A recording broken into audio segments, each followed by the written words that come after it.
I'm just trying to make sure I'm live. According to StreamYard, I'm live right now. According to YouTube, I am not. So let me just make sure. All right, I can see it now. All right, welcome. Only got a handful of people right here live at the moment, but for those of you after the fact, I'm not gonna try to slow this down. I want to get right to the point. I've talked about this already. I talked about it enough. Zoomer Loyalist says, love you. Hey, what's up, Zoomer? Love you, boy. You Ping Yang, Casimiro. What's up, everybody? Thank you for being here. Look, I've talked about this extensively already. Some might say ad nauseous. So look, I want to talk about this one final time. I don't know if there's going to be any new developments, any new things that need to be addressed or looked into any further. But at the moment, with everything that's available to us right now, hey, Tommy Lee Jr., Grandmaster, welcome back. Thank you. Welcome back to you. I talked about it during the live stream. You know how I felt. We all know how we felt about it. We know how Joe Rogan felt about it. We know how all the media outlets and everybody else felt about it. Ray, what's up? Isn't it crazy that Paddy's still doubling down on his lies against Ariel? It's insane. It's insane. Why does this guy have fans? 100% lying about grappling Gordon. It's the Barabbas syndrome. I'm telling you guys. I'm telling you that's who the majority, that's who the people love to love. I don't understand it. It's a bunch of sheep. They like to flock to it. And I can't tell you how many times I've watched the fight back. Literally, it's pathetic. I don't want to talk about it. But you see that fool out there doing his stupid thing, still you dead, and all that. That I'm telling you, those dead eyes. I'm telling you, he looks like Al Pacino's wife in Scarface. There's nothing behind those eyes.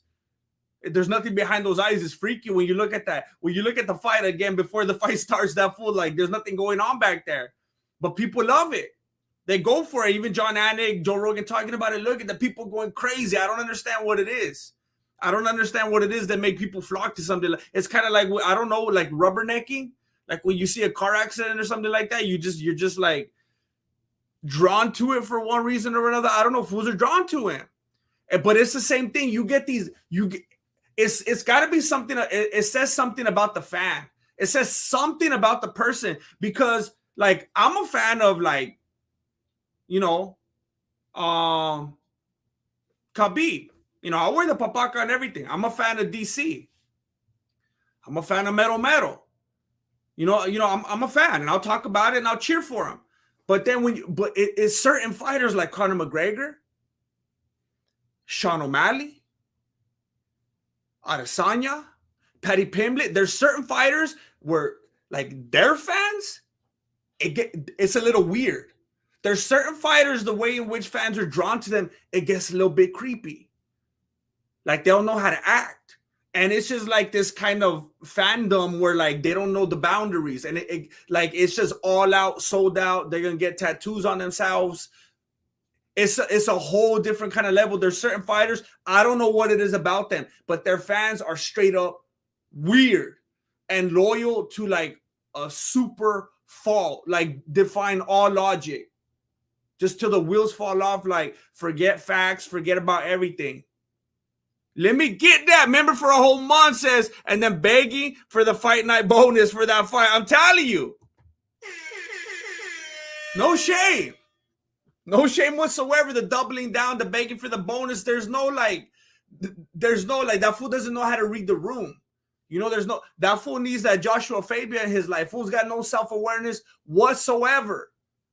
And look, I've been talking about, I know a lot of you probably think, I don't know if you follow me on Instagram. I know a lot of you probably think I'm here right now just to talk about the fact that I woke up this morning to see that Rose Namajunas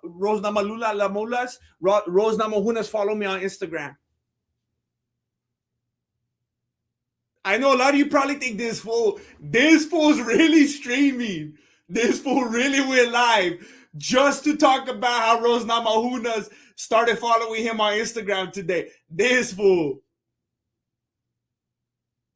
I know a lot of you were thinking that right now, but that's not the case. I'm not going to do you like that. I almost did. But that's not why I'm here today. That's not why I'm here today. Hey, a handful of UFC fighters seem to like and appreciate my take on the Paddy Pimblett situation. Over the last couple of days, I've had a handful of fighters follow me actually, but you know, this morning it was Rose Namajunas. That's a little bit different. I don't know if you understand. It's a little bit different. I did put the invitation forth quite a while back. I don't know. Maybe she didn't even see the Paddy Pimblett video. Maybe she saw the other video. I don't know. The story's developing. I don't know. Koki 007, Jim, did you know that Paddy was overrated? I know I did. Yes. You know, I've been looking, and I'm gonna get to my points right now.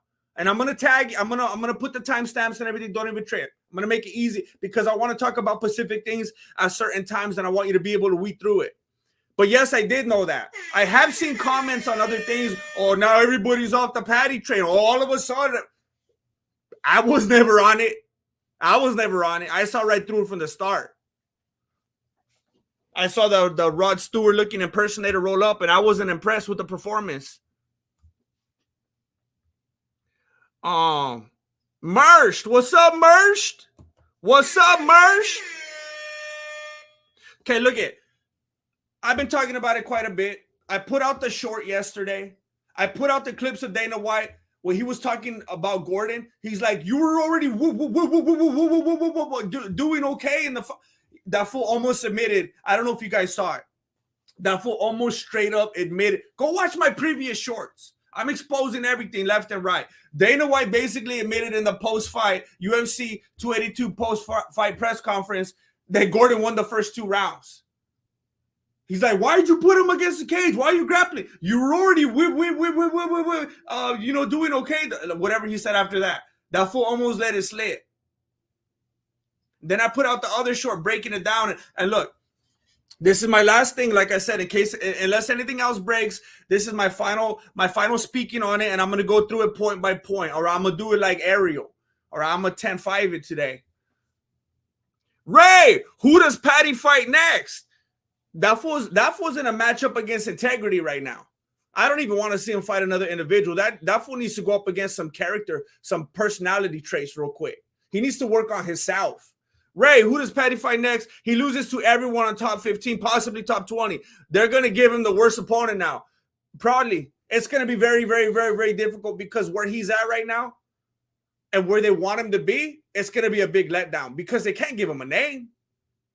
That's not going to work for Paddy. And giving him a lesser name isn't going to work for the UFC. So they're kind of stuck right now. They need that fool to fight Nate Diaz or something right now. They need to throw in something weird.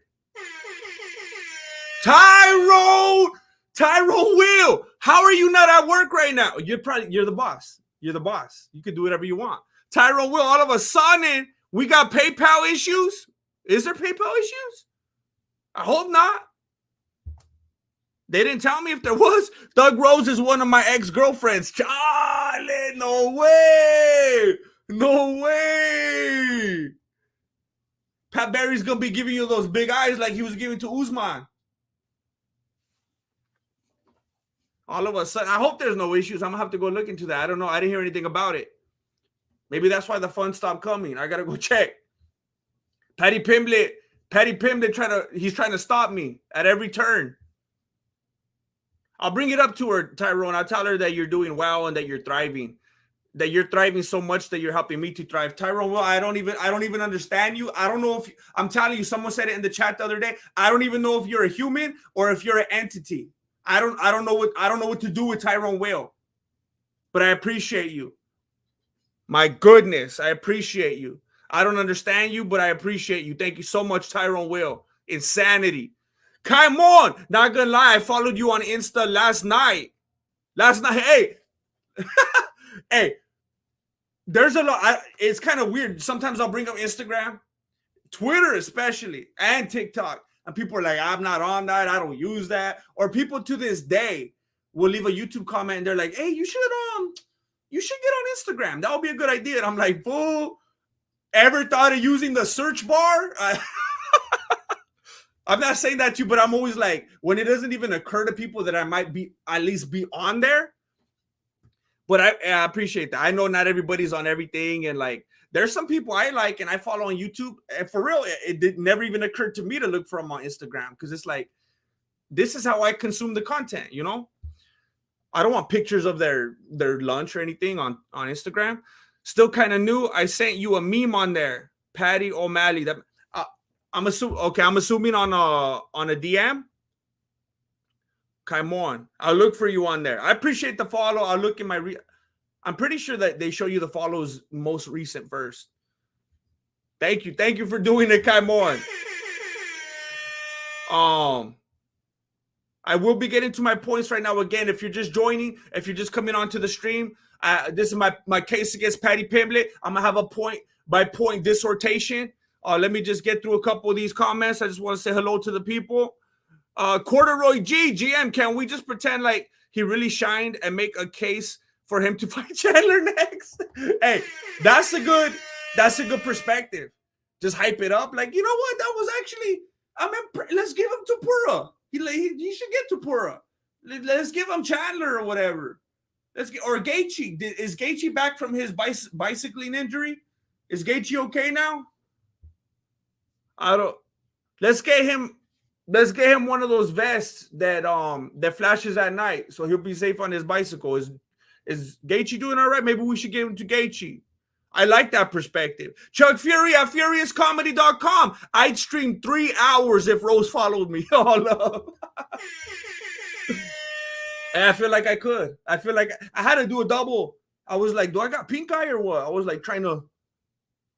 I couldn't believe it. I couldn't believe it. That one hit like Eddie Bravo. That's a different one. You know, you get check marks in there sometimes. It's like, that's cool, but this one was like, this is a little bit different. So look, I got some points written down right here that I want to go point by point. The first thing that I want to address in this Paddy Pimblett situation is Paddy's dishonest nature. So we already seen that, ironically, before this whole mess even happened. Now, before this UFC 282, there's a good amount of people that already didn't like that fool. He's annoying. Now, you got those kind of hype boys that like to follow fools like this, like a gang of sheep that go for all the dancing and the flashiness, Israel Adesanya type, Me Madrid and stuff like that. People love it. They fall in love with it. And I kind of understand it, because it makes me think of when I was like 10 years old and I'm watching like the Attitude Era or whatever. I'm watching WWF, and you got heels, you got good dudes, and they're doing their thing and they're going crazy and they're cutting promos and you buy into it.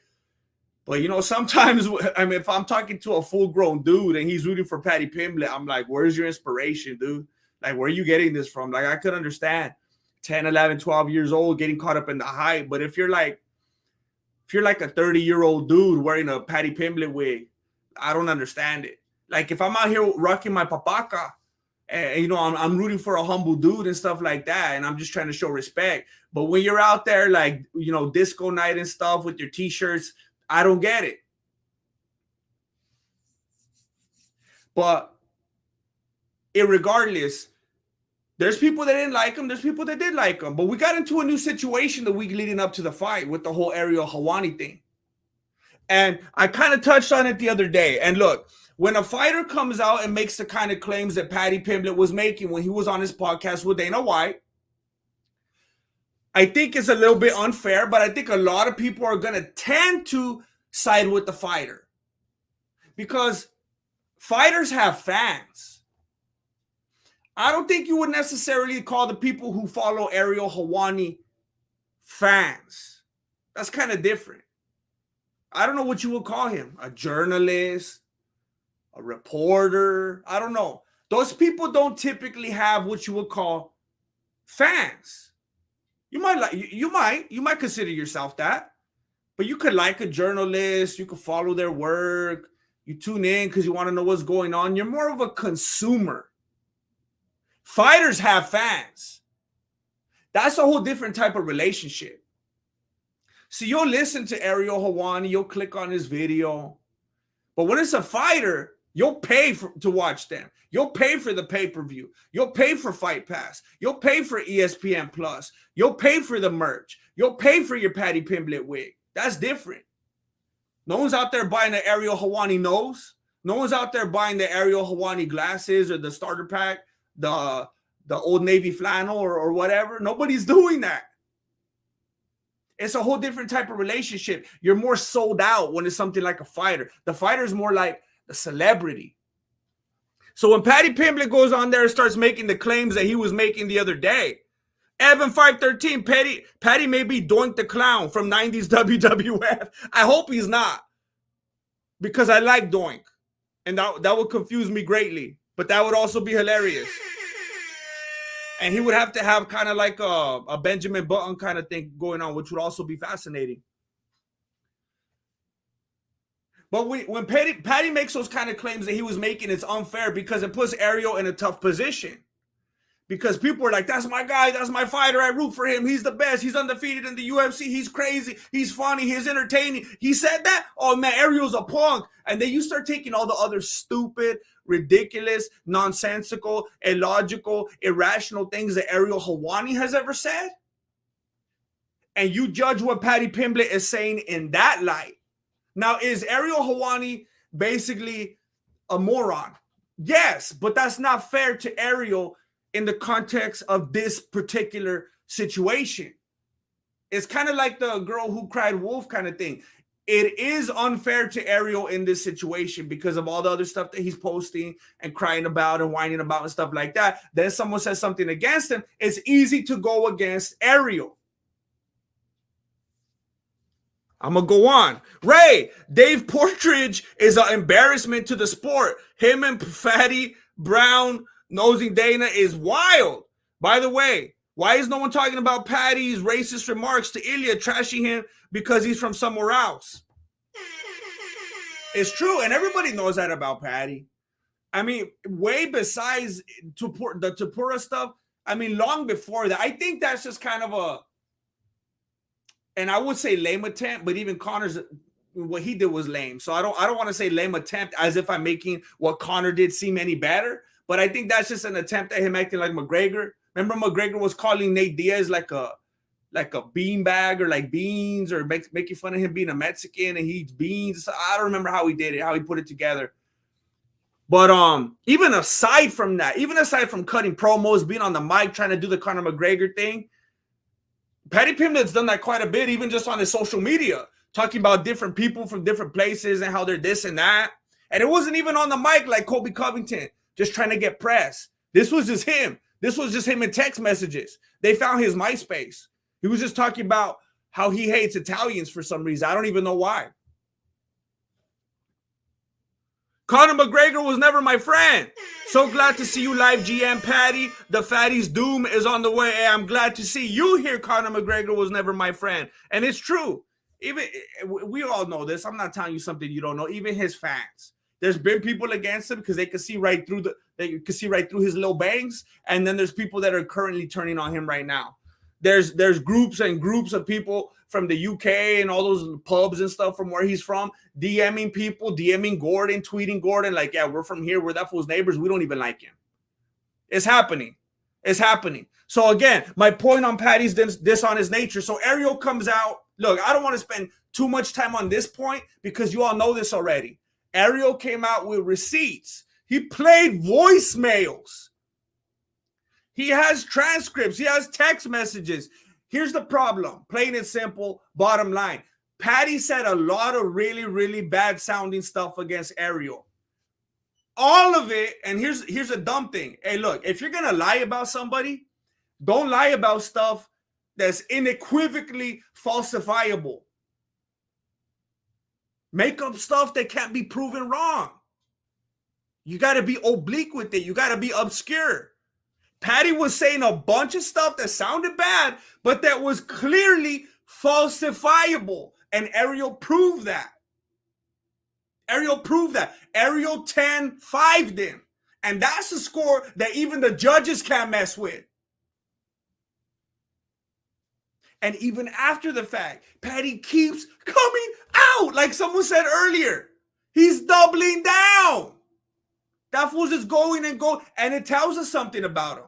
And he's one of those fools that is constantly saying, you know, well, honestly, or let me be honest with you. Let me tell you the truth. Like, to tell you the truth, look, here's the facts. These are facts. This is I only speak in facts. I only deal in facts. This is the truth. Usually people that they go a little bit too hard with that, it's because they're lying. It's because they're trying to compensate. Look, I'm not going to lie to you. Look, like, honestly, look, to tell you the truth, it's just a little bit too much. And we already touched on it earlier. That fool doesn't know how to read the room. He's got no self-awareness. He doesn't even understand when he's spilling. And he did that in other situations that I will touch on in a little bit. That fool just keeps coming out with the same stuff that was already proven wrong, and he doesn't even care. He's not even ashamed of it. He doesn't realize what it's doing. He's not aware of the optics whatsoever. He said stuff that was easily disproven, and he keeps saying it. And this tells us that he's just a dishonest dude. There's people thinking that the fight was fixed. And it's much easier to think that when you know that you're dealing with a clearly shameless, dishonest individual. He actually made the comment in the post-fight press conference, I won. I have the green check mark. It's it. That's it. That's all I care about. Go look in the thing that the green check mark is next to my name. This is a dude that doesn't care how he gets to where he's trying to get as long as he gets there. It doesn't matter how many bridges he burns, how many friendships he ruins, all the stuff that he was saying against Ariel, and he's still saying it. It doesn't matter if begging for the fight bonus right in front of the cameras, right in front of all the fans, stuff that's just making him look really bad. He doesn't care about that stuff. People are asking him, do you want to squash it with Ariel? Do you care about what you said? No, the fighters are more important. I don't care. I got the green check mark. At the end of the day, the green check mark is next to his name. The green stuff is in his pockets. That's all that matters to him. The only thing that I'm trying to point out with this, and this is probably the weakest point right here, we're dealing with a dishonest individual. I'm not saying, now I know I put stuff out. I've put stuff out maybe alluding to one thing or another, but I'm going to say this right now. I'm not saying, and I'm not trying to push the narrative that it was necessarily rigged. I'm not saying that it wasn't, and I'm not saying that it was, because I don't want to distract from my points right here. That video that I posted the other day with Dana White, I'm gonna get to that. I don't want to waste that point right now. Where he was a woo woo woo woo woo woo. That wasn't me saying that it was rigged. That's me saying that Dana White almost just slipped and told the truth about how he really felt about the fight.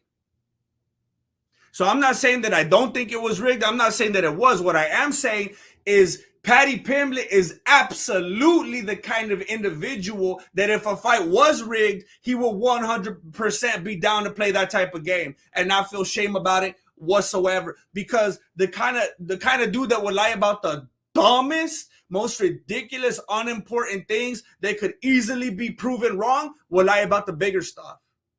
Paddy Pimblett is a dishonest dude. He kept lying and lying and lying in the post-fight press conference about how the fight went.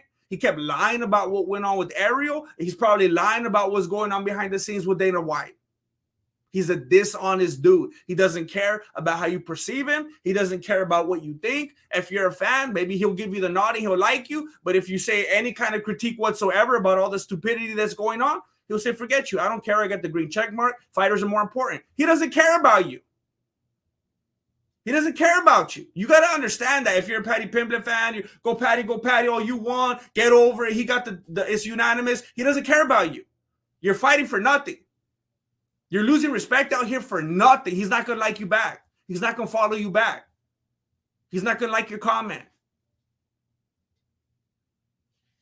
My next point, the narrative that's being pushed. The narrative is changing a lot of people's perspectives on how this fight actually went down. Now, look, it's really hard to find anybody that actually thinks Paddy won this fight.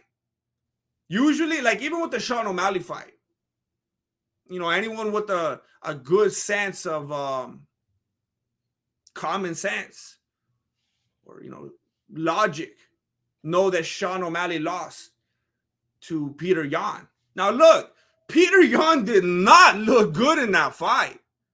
He looked terrible. I'm not trying to imply whatsoever that Yan dominated it, but everybody knows that Sean lost. Even still, there's a pretty good amount of people saying he won. For Paddy Pimblett, it's really hard to find those people, but they're there, and I feel for them, and I want to help them. You know, we got the vast majority of people right here in our camp, but I'm saying, hold up. I'm saying, hold up to the 99, and I'm going looking for that one. I'm saying, look, we want you to come back. I'm trying to break their legs and put them over my shoulder and bring them home, you know? They're confused. They're lost out there by the narrative.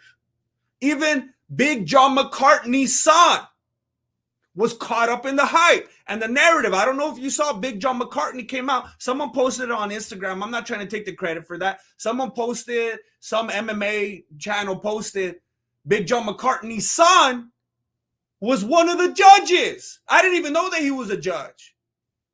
And Big John McCartney told him, fool, what are you doing? That's your allowance right there. He said, you messed up. You were listening to the crowd. Anytime Paddy was throwing, anytime Paddy was doing something, the crowd went wild and you bought into it. He had to give him that lecture. He told him, you can't do it like that. You have to look at it honestly. You had to see the way stuff was landing. If it was even landing, the crowd's going to cheer left and right every time they see that fool throw a limb. You can't go for it like that. You got to judge it separately. I wonder, do the judges have like, you know how people are always saying, people are saying you can't, you got to watch it with the sound off. I wonder if they have like zero, like noise canceling stuff, or if they're listening to the commentators. Does anybody know?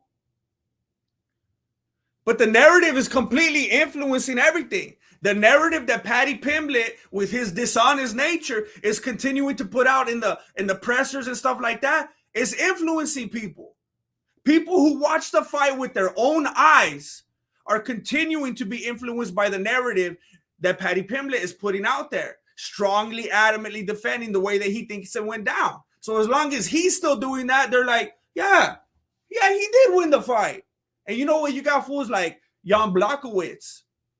And I know he went and rescinded on it now. Now he's acting like it was more even than he was acting like at first. But you got people like Blachowicz like, nah, give him the belt. He won. This is dumb. Give it. That's integrity right there. That's something that Paddy Pimblett is not capable of doing. But you got him out here still pushing the fact that he won, still trying to make people believe that rounds went ways that they did not go. You got Dana White out here helping him do that, trying to put the blame, trying to make Gordon the scapegoat. Doesn't make any sense. But that's why we're still seeing those comments pop up saying, he did win. Get over it. It was unanimous. Move on. On to the next. What's that thing they say?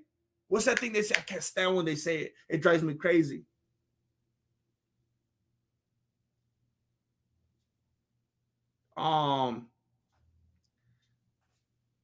It's like a British term that Paddy kept saying.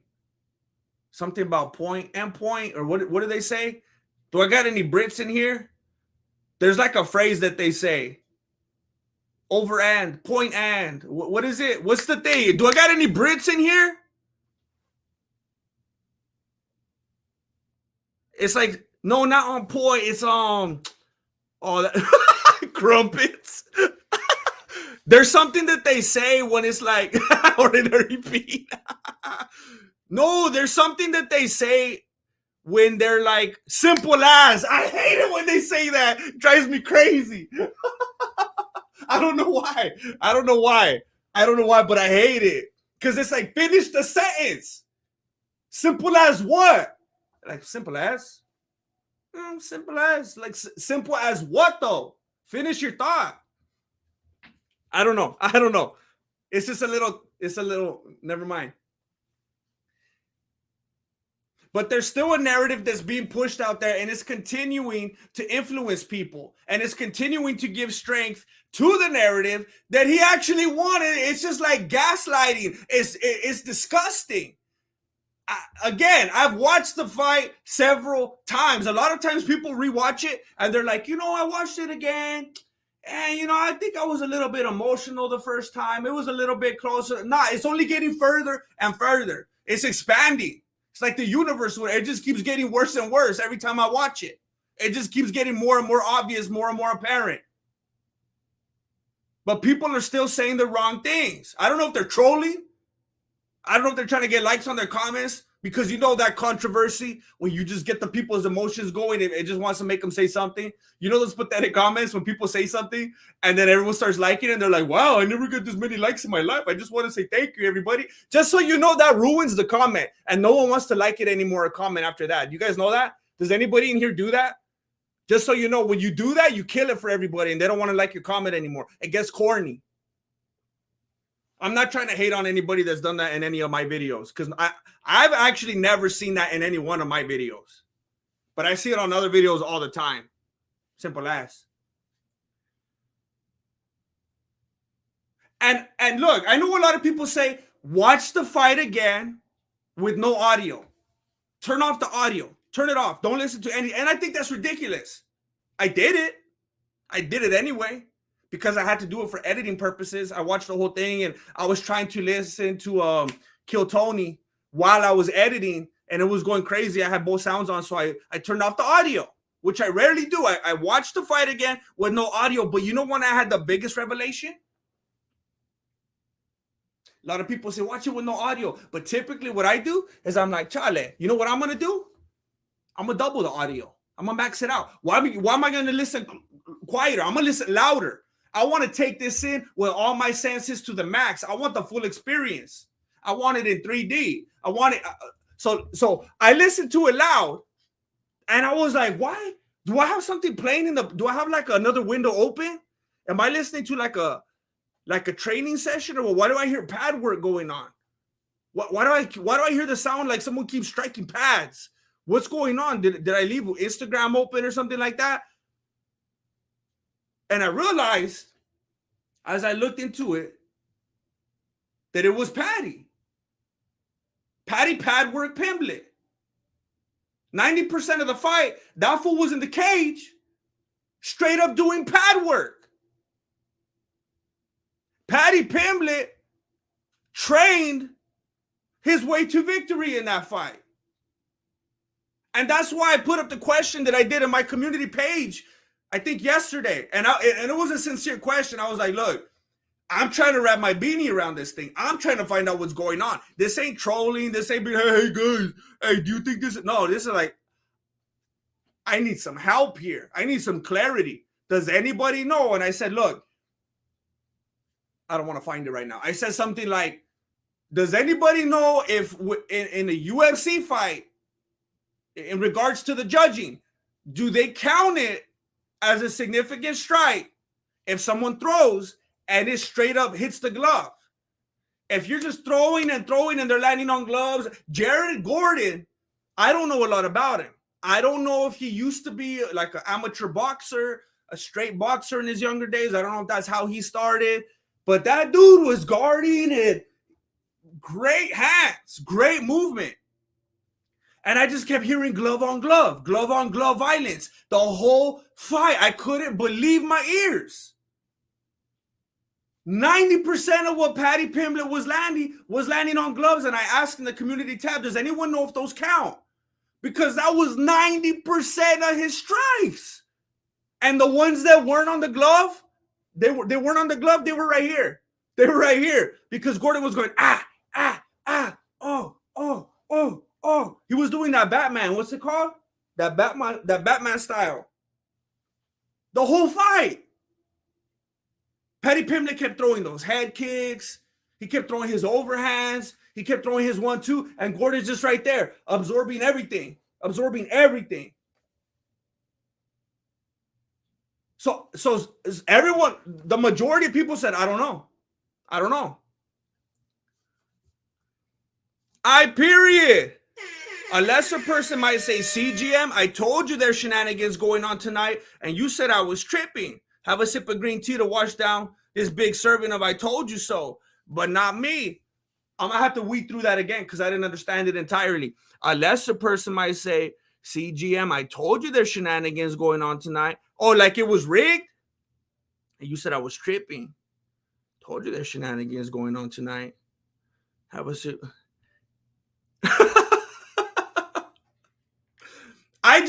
just wanted, if you're saying what I think you were saying, look, it was an emotional night.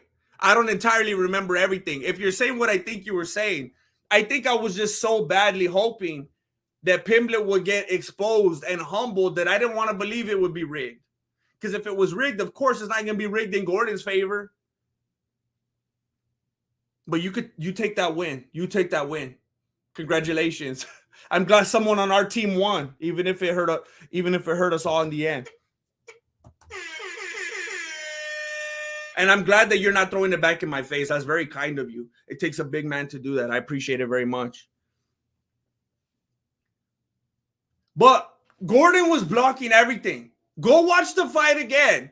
Go watch it again. I don't know if you have Fight Pass. I don't know if you've ever heard of MMA Core and you're not really afraid of getting a virus on your computer. I don't know. But Gordon was blocking everything. And a lot of times people complain about the UFC judges are like, oh, they're boxing judges. We don't need boxing judges. Okay, in this case, hey, how come you failed also as boxing judges? Or do they count those in boxing?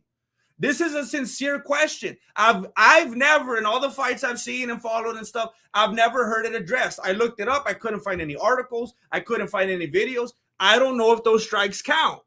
And there might be people in here giving their opinions, but I don't know if, where are you getting this information from? And I just want to, that's one of the main things that I wanted to make sure was pointed out today. The pad work. Because a lot of people are confused. That's like the biggest thing about this fight. How much was landed? How much damage? How many strikes? Well, does it matter to you if they were all on the gloves? Or if they were all getting blocked? As far as I'm confirmed, if I'm watching a fight, if I go down the street right now to the liquor store and someone's throwing and the other fool's bah, bah, bah, bah, I'm thinking like, man, this fool's blocking everything. That fool can't get through. But the judges are like, strike, strike, strike, strike, strike. What are we doing here?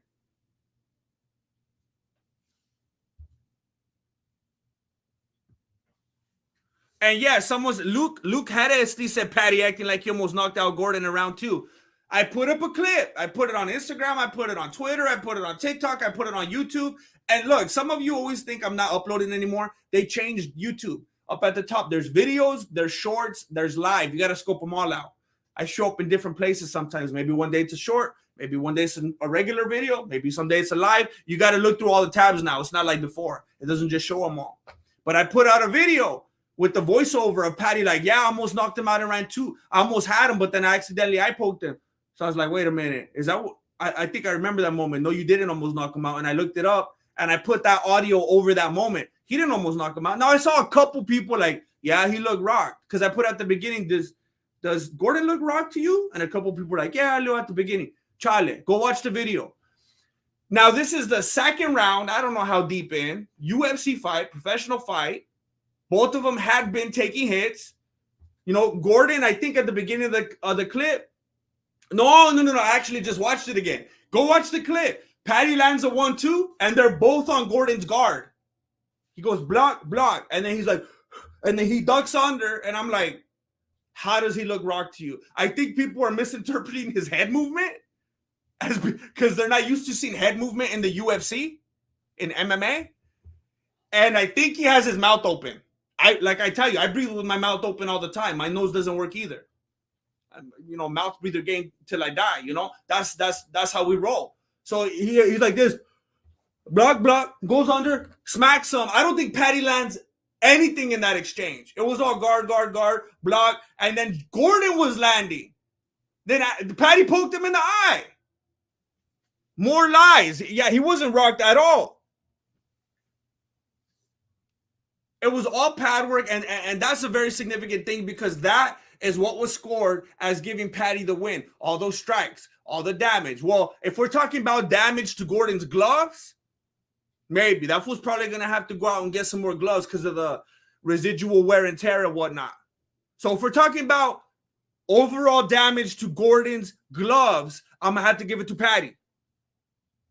But I don't know if that's what we're talking about. And there's people saying, look, there's people trying to give the fight to Gordon, and they think they're doing the right thing. And they're like, yeah, Gordon had round 1 and Gordon had round 3. So and I'm like, wait. Hey, hold up. Are we doing like odds? The only, there was 1, 2, 3, right? There's what happened to round 2. Well, I guess no. Gordon won all 3 rounds. Again, unless we're talking about damage to gloves, Gordon won all 3. There's people out here thinking they're doing Gordon a favor, saying he won 1 and 3. Nah. You're just helping to build into the narrative on the other side. That is the gateway into like, oh, well, Gordon played it safe. Oh, Gordon hugged him. Oh, Gordon had control time. When you're one of the ones out there thinking you're doing Gordon a favor, saying he won 1 and 3, that's opening up the door to people complaining about control time. And you can't just hug him, and you can't just like hold on, and you can't. Nah, he won all 3 rounds, because if you go back, if you look at all 3 rounds, but if you look at round 2, because that's the one in question, you're going to see glove, block, guard, cover, block. That's all it was. And Paddy's the one getting hit with the big hooks. I'd watch it again on Fight Pass, but I canceled it with the quickness when they changed it to 1 month to watch UFC 280. Greedy. Wait, what did they do? Change it to 1 month. Like you had to have it the whole month? Well, I don't know. They do stuff like that all the time. I don't understand it. They'll make you pay like you'll be like, I want to buy this. And they're like, oh, yeah, we want to sell it to you. But buy this first. I'm like, what? I have to buy that to buy that? That doesn't make any sense. And then after I bought it, it's full of commercials. It doesn't make any sense. It's a messed up model. It's disgusting. I get it. I'm on your side. But don't worry, I'll be giving you all the facts. You don't even have to watch it. You'll feel like you were. So Gordon got all 3 rounds. Again, because of my previous point, because everything that Paddy landed, everything that they're calling significant strikes, were landed on Gordon's glove. R.I.P. to Jared Gordon's gloves. That fool's going to have to go to Big 5, or I don't know where they get those things. They're the UFC ones. Maybe they gave them for free. I don't know. But if anyone lost this fight, it was Gordon's gloves. Gordon won all 3 rounds. I don't care what you think. What Paddy threw, people are talking about his output. And here's the problem. I don't know if the judges are looking up at the cage. I don't know if they're looking at the TVs. I don't remember who it was one time that exposed them on Twitter. And the judge was like, he was like calling for like a elote or something. He's like, hey, like he wasn't even paying attention to the fight. But it's just like Big John McCartney was saying about his son. You hear the audience, and unfortunately, and again, it's my guy. You keep breaking my heart, DC. You hear Daniel Comedo over there. Oh, Joe Rogan, he's hurt. Oh, Paddy with another one. It makes me sick. And I talk about it during the Mexican Fight Companion when the fight's going on. You'll see Gordon doing work, landing, big hook. He's getting, good head movement, getting good stances, shots to the body. And, you hear, John Anik talking about, some new sponsor or whatever. And then as soon as Paddy lands something, and that's completely having an impact on the way the judges are looking at things. But if they're actually looking at it objectively, everything that was landing was on gloves or on blocks. It used to be 48 hours for fights to go on Fight Pass, and they upped it to 1 month for UFC 280 is what I was saying. That used to kill me when I was trying to edit my videos. Now I know what you're talking about. That's very frustrating. I remember I'd go on and look for the fight, and I'm like, what? And they're like, you got to wait. So I'm like, I'm paying for a Fight Pass, and I still got to go to MMA Court and hopefully not get a virus? That was dumb. I remember I was frustrated at that too. And it's happened to me. I don't know if ESPN Plus also does something like that. I remember a while back, not only could I not watch it on Fight Pass, has this ever happened to any of you? I'll be on my ESPN Plus. And, maybe it's like Monday now. The fight was 2 days ago. And I'll try to rewatch it, or I'm trying to make a video. And it says, oh, you can't watch it till this date. And I'm like, what? I'm not even going to need it anymore by that date. I don't understand why they do that. It's like they're trying to get people to pay for it. But I'm like, hey, fool, do you realize I'm one of the people that pay for it? So to reiterate, Gordon won all 3 rounds. And if you want to talk about how much Paddy landed, go look at where he landed them. I guarantee you that you have not watched the fight as much as I have. If you have, why? You got to do something else with your life. I've watched it as much as I have because this is what I do for a living. Why are you watching it that much? It's kind of weird. But I'm pretty sure I could guarantee you I have watched the fight more than anybody in this chat, over and over and over and over again, because not because of obsession, because of editing, because of specifically looking for certain clips. If you want to talk about the second round, Paddy did not win it unless you're talking about damage to Gordon's gloves. If you are Team Gordon, stop saying that Gordon won rounds 1 and 3 because it only hurts him, because then you make people bring up how control time doesn't matter, how hugging him doesn't matter, how blah, blah, blah, blah, blah, blah, laying on top of him doesn't matter, and you're just hurting the case. It's very interesting also. No, I'm getting out of line right here. Let me move on to my my fourth point. Paddy saying that he coasted. Said he coasted in the third round. Well, I thought Gordon coasted. Which is it? Because all Paddy's fans, including Dana White, the biggest fan, is saying that Gordon coasted. That Gordon took it easy. That Gordon wanted to just press him against the cage. That Gordon wanted to hug him. You guys can't get your story straight or what? Because Paddy was saying, I was tired. Simple as. I was tired. My foot hurt. I didn't want to do anything else. I thought I had the first 2 rounds. So whose fault is it? And I want to make it clear, even though I don't believe that's what happened at all. Let's say Gordon was hugging him. When you watch the fight again, which again I have many, many times, Gordon is constantly trying to progress, constantly looking for position, constantly trying to take him down. Now, hypothetically, you might be, takedowns don't matter. He's not going to do nothing with it. Well, Paddy didn't let him. He kept stalemating. And it's not like he was sprawling. It's not like he was being strategic in an active, entertaining, aggressive sense. He was stalemating. He was putting his fist straight out on the canvas and trying to stalemate him. Even John Anik mentioned at one point, he's doing that again just so he could be grounded or whatever. He said something like that. Like, even I was surprised, even company man John Anik pointed it out, that Paddy Pimblett just kept trying to stalemate. So even if we are saying Gordon hugged him, Gordon wrapped him, yeah, he was trying to trip him. He was trying to take him down. And if he took him down, maybe he would have went for the submission. Maybe he would have ground and pounded. But a lot of people just want to stop it there. Takedowns don't matter. Well, you're not going to do nothing with it. Well, he wasn't given the opportunity. And it's not because Paddy Pimblett's sprawl game is so good, because Paddy Pimblett has really good defensive BJJ, because Paddy Pimblett is real good from his back. No. Because Paddy Pimblett was too afraid to even get there. I thought Paddy Pimblett was like an expert grappler. Why didn't he want to grapple with Gordon? He straight up stalemated him. So if you want to talk about how Gordon was just hugging him and holding on to him, yeah, while he tried to trip him, advance position, take him down, and Pimblett was like, no, my foot hurts, and I just want to rest, which he clarified in the post-fight press conference. That's not just me coming to a conclusion. That's what Paddy admitted. He didn't want to fight anymore because he thought he had the first 2 in the bag. Marco Sharco, thank you. Thank you for being here. Oh, come on, don't do this. There we go.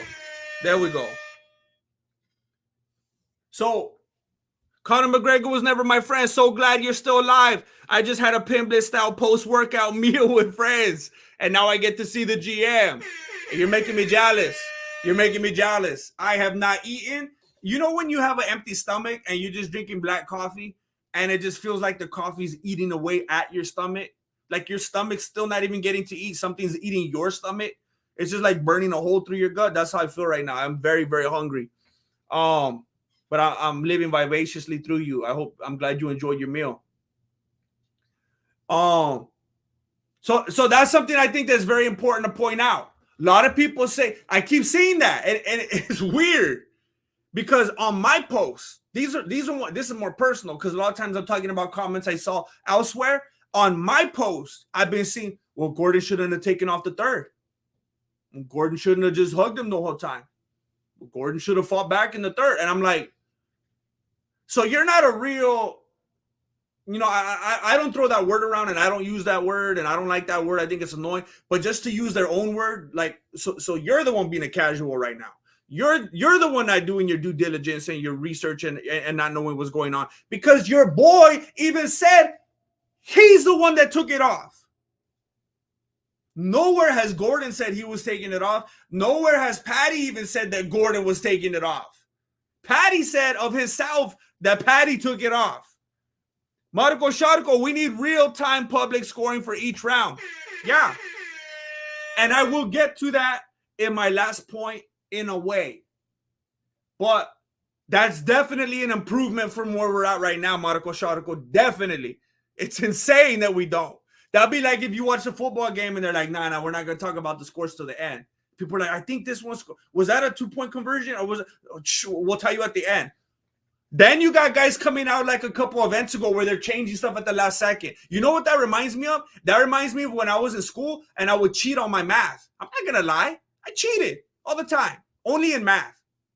Only in math. Because math is stupid and you don't need it in real life. I've been in real life for quite a while now. I can't even remember the last time I used math, especially when you use credit cards. Which reminds me of, I'm just playing. This was not sponsored by the Ridge Wallet. I'm always sponsored by the Ridge Wallet. No disrespect, but I'm just trying to stay on my point right here. I can't even remember that. I don't know if I've ever had to use math in my adult life. When you swipe the card, you don't have to count nickels and stuff like that. So,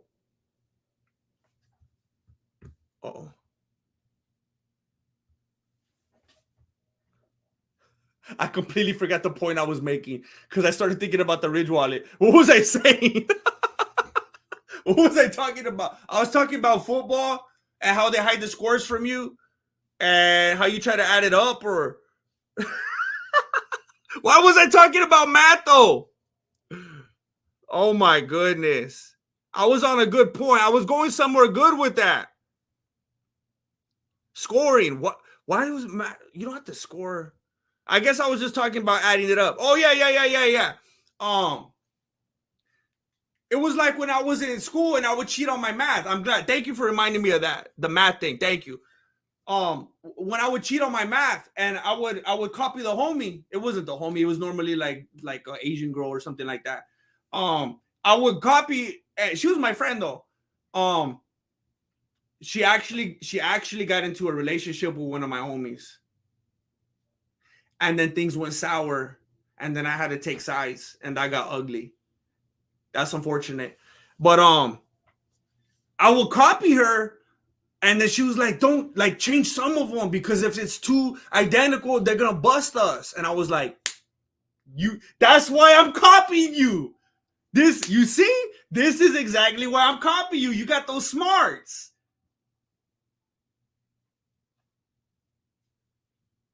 I'm proud of her. She's probably like a doctor or something right now. But I will copy her. And then I'll be like, you're right. We got to change some of them or the teacher's going to get suspicious. And that's what the judges were doing. They're like, hold on. Things are going to look a little bit. Let's do this and that. The weird thing is they decide to do it right up there in front of the camera, in front of everybody to see. That was weird. That was a weird choice right there. I don't know where they were going with that. I'm not sure. But we already know that kind of stuff's going on behind the scenes. And before moving on to my next point, I just want to reiterate again. Gordon did not take off the third round. Pimblett took off the third round. And I want to make sure I'm not getting ahead of myself. I'm trying to make sure my points stay within my points. Okay, good. Pimblett, if you rewatch the video, at the beginning of the third round, you could see Pimblett inching toward the cage. Pimblett keeps hopping back toward the cage. He's luring Gordon to the cage. Watch it again. Mountain's breath. Paddy stole that like the true socialist that he is. He should have asked for a draw then. Everybody should have it, right? Everyone gets the same thing. He should have at least had some integrity to fight for that. The equality, right? Thank you, Mountain's Breath. That is an interesting take. Accurate. If you watch the fight again at the beginning of the third round, you see Pimblett and he keeps hopping back. It's not, and I could see, I was even thinking about it when I put it in my breakdown, in my short. I was thinking people are going to mistranslate this and they're going to act like Gordon was stalking him. No, you could tell by the body language. If you've ever, if you've seen 2 or 3 fights in your life, you could tell Pimblett is luring him. So Gordon's chasing him. What's he going to do? It's not like they're out in the world and Gordon's going to be the bigger man and walk away from a fight. They got to fight. So he follows him. Hobby, need more of that GM upbringing lore. Hobby, I will tell you something. The way that I started recently editing my breakdowns, because I do them in that real short format and then I put them together, I've kind of missed the original. Like before, I would be able to do that more. A lot of my older breakdowns have a lot more of that lore in there. And when I would do my below the beanies, and I'm starting to miss it a lot. And I think I want to bring it back. If it starts to become possible. But I appreciate that, Hobby, and I have fun doing it. It's just sometimes I am not an O'Malley fan. What you talking about, Tom Jones? Sometimes when I get new viewers, they're like, just give me MMA, UFC. And if I deviate from that, then they get bored. But, for the real ones, I enjoy doing that. What did you make of Chael defending Paddy? I didn't even watch that. Typically, I don't consume Chael videos because, garbage in, garbage out. I just try to stay away from that type of nonsense. It does make sense to me that he would side with something idiotic and nonsensical. So the thing that I do respect about Chael Sonnen, if anything, is the consistency. So that makes sense to me. So, props to that. But you could see Paddy Pimblett luring him to the cage because that's where Pimblett wanted to be. He wanted to be on the cage. And the first thing Gordon did, and it wasn't like one of those Gracie ones. I know you might think it looks that way if that's what you want to see. But it wasn't even one of those. The very first thing that Gordon did was swing on him. He didn't even go immediately for the takedown. And it wasn't like, swing, I'm going to take you down, level change. It wasn't like that. It was a real shot. I think it was an attempted body shot. And then it was like, Paddy already has his back against the cage. What am I going to do right here? Like, we're MMA fighters. We got this cage. I guess we'll do cage work.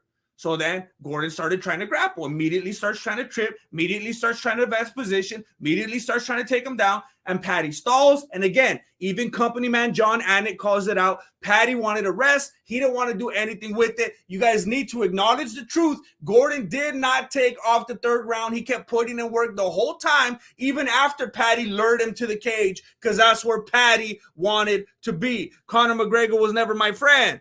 What's your take on the rigging of fights? How deep does the rot really go? Will we ever learn the MMA truth? That's actually getting to my next point right here. Conor McGregor was never my friend. I'm glad you asked that question. I'm going to talk about it right now. Nicknames. Paddy, who? Did you see the Bisping Ismail Addy?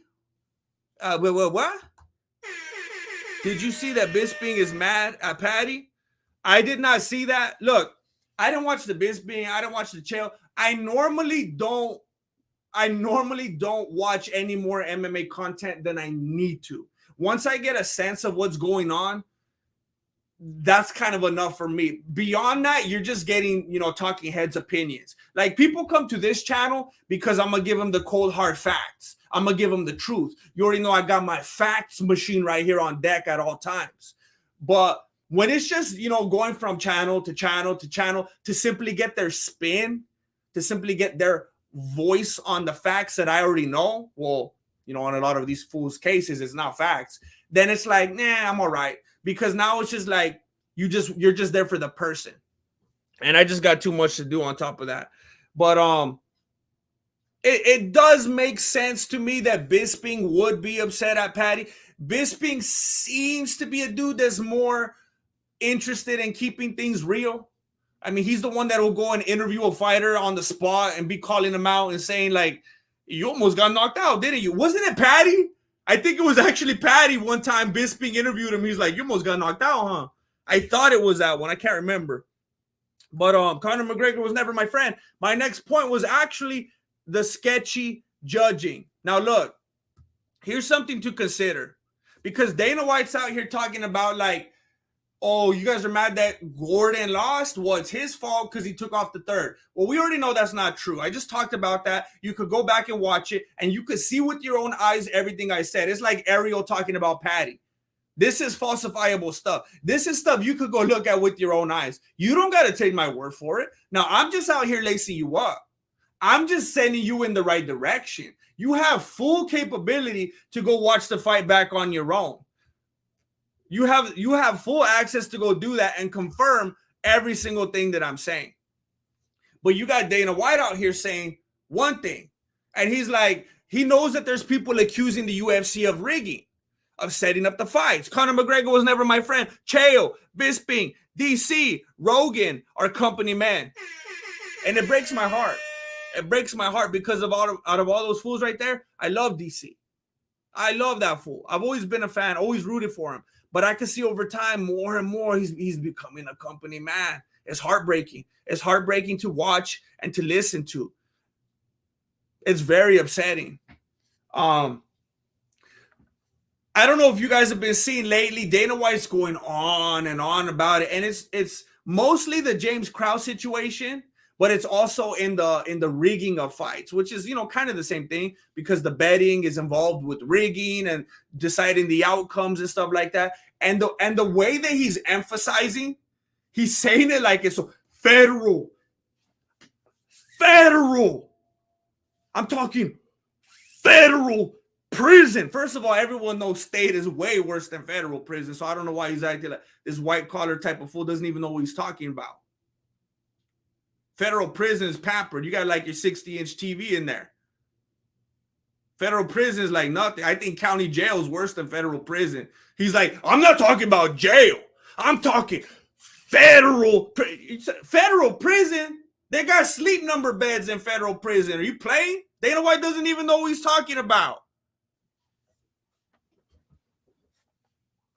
My tío Beto out here like the last 12 years on that tax evasion, trying to get back into federal prison because it's nicer than his house.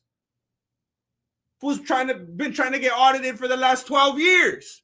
Federal prison. Get that out of here. That's a vacation. Federal. I'm talking federal prison. You know how many of the fools in county jail wish they were at federal right now? Fool doesn't know what he's talking about. He's trying to scare everybody. And he's overcompensating. He's doubling down too much, the same way Paddy is with everything that he's saying. He's trying to make everybody afraid. Like, are you kidding me? You think we would rig the fights? We'd go to federal prison. Like, just the way that he's just hitting hard on it is like, are you kidding me? Do you understand the repercussions of such a thing? We would never do anything like that. Like, he's just like, he's doing too much. He's just making it obvious that he's trying to like deflect. It's not that big of a deal.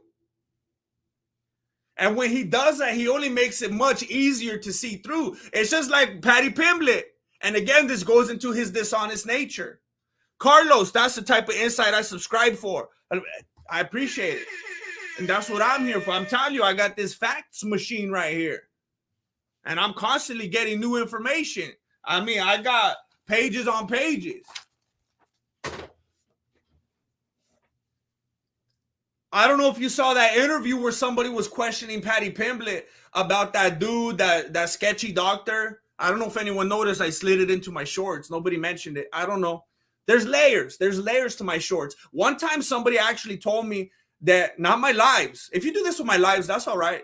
But someone told me that he doesn't really watch my breakdowns, but he listens to them. And I was heartbroken. I'd rather he not even listen to them. You got to look at the screen. There's stuff, the way that I put them together, if you don't see what's on the screen, you're going to miss half the stuff.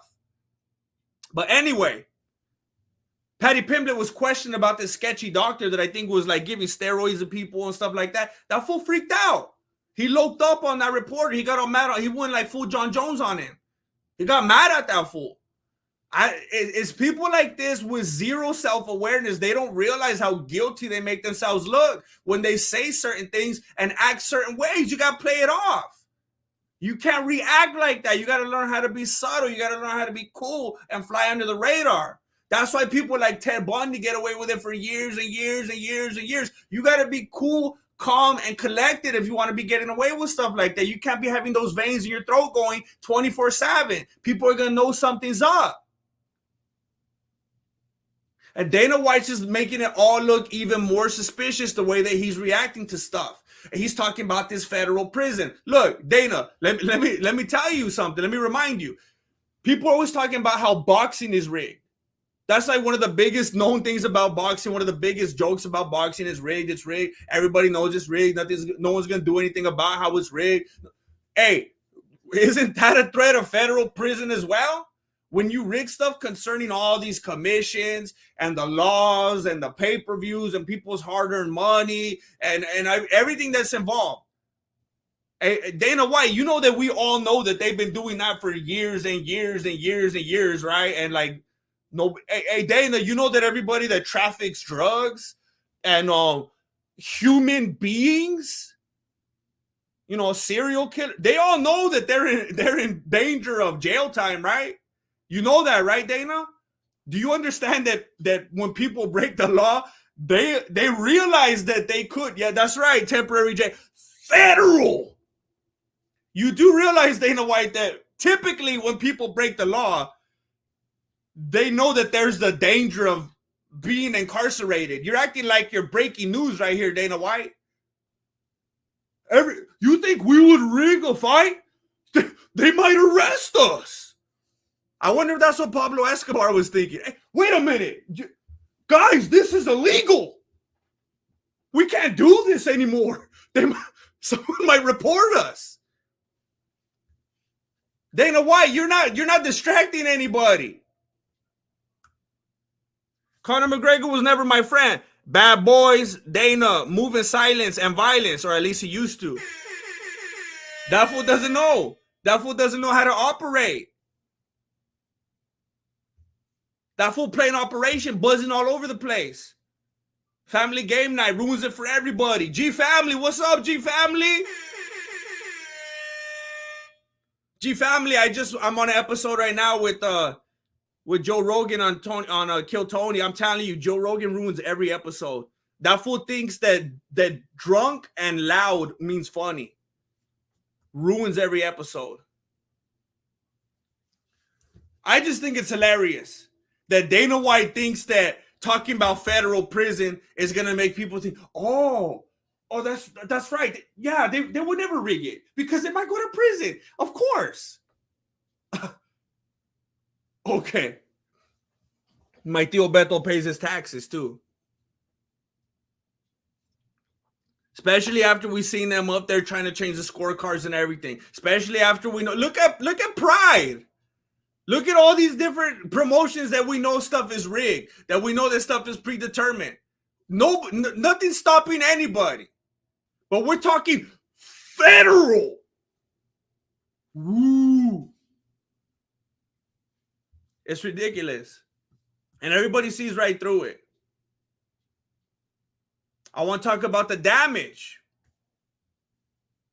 That's my 6th point. The damage. Federal. That was just one more for you guys. The damage. Paddy Pimblett keeps talking about the damage to Gordon, which I think is hilarious and great.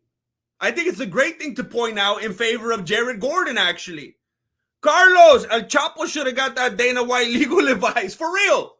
For real, would have changed his life. That fool probably would have been a veterinarian or something like that. If they would have sent Dana White instead of that fool from Bill and Ted, what's his name? Was it Bill and Ted? The Fast Times at Ridgemont High fool. What's that fool's name? That went to see Chapo.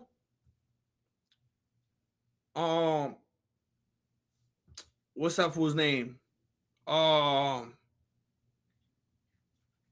Sean.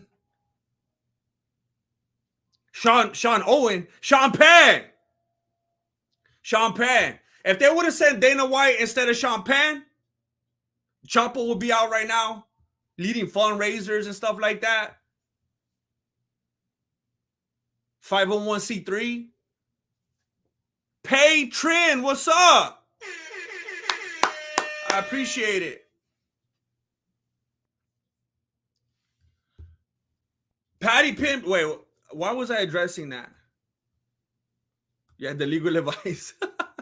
So look, Paddy Pimblett's talking about the damage to Jared Gordon. And I talked about this in my short as well. Jared Gordon got some cuts. He got some cuts on his face. Jared Gordon got like, he got like cuts on your face like when you mow the lawn without a bag. I had to do that a while back because my dog chewed it up. I was very angry that day. The dog chewed up the bag and the pull start, the cord. And I felt like Tim the Toolman Taylor because I actually repaired it. And I typically don't do stuff like that. I was pretty proud of myself. You know, the thing, the cord, I had to take off the thing and retie it and all that. You know, it's not a big deal. But that fool had a few cuts. One of the significant cuts that he got was right up here on the top of his dome. Because, after Gordon took Pimblett down at the end of the first round, Pimblett was on his back. Couldn't get anything going, Joe Rogan was talking about how Paddy Pimblett was such a threat on his back and how Gordon had to mind his P's and Q's and whatnot. Well, Pimblett didn't do anything except he landed that one elbow and got a little cut up here. And you could see at the end of the round when they were going back to their corners, Gordon was like, is that sweat? Oh, I got a cut. All right, whatever. And you could see Pimblett breathing heavily, hobbling back to his corner. So Gordon got a little, okay. I mean, I walked too fast through the kitchen. I hit my head on the cabinet because fools don't know how to close it. Same thing could happen. Happens to the best of us. What's that? Okay, that's fine. Anybody got a Band-Aid? Then he looked like he had a black eye. You know why? Because when you stick your finger all the way back to like the third knuckle in some fool's eye, you might get a black eye. I don't know if you guys caught that when Paddy Pimblett shoved his finger into Gordon's eye. David Zimmerman, no UFC fight has ever been rigged. Also, Epstein really committed suicide and the government cares about your well-being. That's all I'm asking for. Consistency. Logical conclusions. That's all I'm asking for. Go all the way. This is what you're claiming right here. Thank you, David Zimmerman. This is the side that you're on if you're on that side. That's the way that you got to look at the world. You can't be going back and forth. You can't be sitting on the fence. Jared Gordon had a couple of cuts because when Paddy did land, and by the way, Gordon was blocking and covering and guarding the whole time. Paddy was hitting the gloves, and you know what was probably happening, ironically? He was probably on that. Why are you hitting yourself? Why are you hitting yourself? When Paddy was hitting Gordon's gloves, Gordon's own glove was probably hitting against his face and causing little scratches. Now, that's just a theory. I don't know. Who am I to say? I didn't have that angle. I'm just saying that's a possibility. But even if not, let's say that Paddy actually did land some stuff clean. When he did land, he was landing those little jabs square on the face. When Gordon was landing, he was constantly landing hooks. He was countering with hooks. He was throwing combos ending with hooks. He was throwing to the temple. He was throwing to the jaw. He was throwing on the side of the head. You see, when Paddy lands, you end up with some little baby cuts. You end up with some grass clippings right here. When Gordon lands, you get CTE. You don't typically see fighters. Think about it. Think about all the fights you've seen. You see cuts here. You see cuts above the eyes, below the eyes, on the nose. You don't see cuts here. Think about it. It doesn't cut as easily. So Paddy's just jabbing away. Little cut. I'm going to poke that fool's eye, give him a black eye, make it look a lot worse than it is. That fool already started with the big old nose. People are going to think I swelled it. I didn't. Gordon's landing here. Not gonna leave cuts. You could see it getting swelled up, though. You could see his Iceman trying to cover it after the first and second round. And, of course, that fool's mop top is going to cover up any swelling. It's going to look like he walked away unscathed. But he didn't walk away unscathed. He limped away. Jeff Greenhut, thank you for joining the YouTube membership.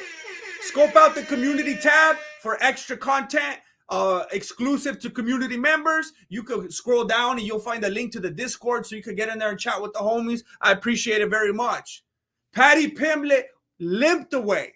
Again, I keep telling you this, and I'll keep telling you this because I've done it over and over and over. That's how I know these things. I watched the fight too many times. Paddy Pimblett limped away after the interview with Joe Rogan. He couldn't walk. He said in the post-fight interview, my ankle's messed up. I don't know what's wrong with my ankle. I got to see the doctor. I got to get an MRI.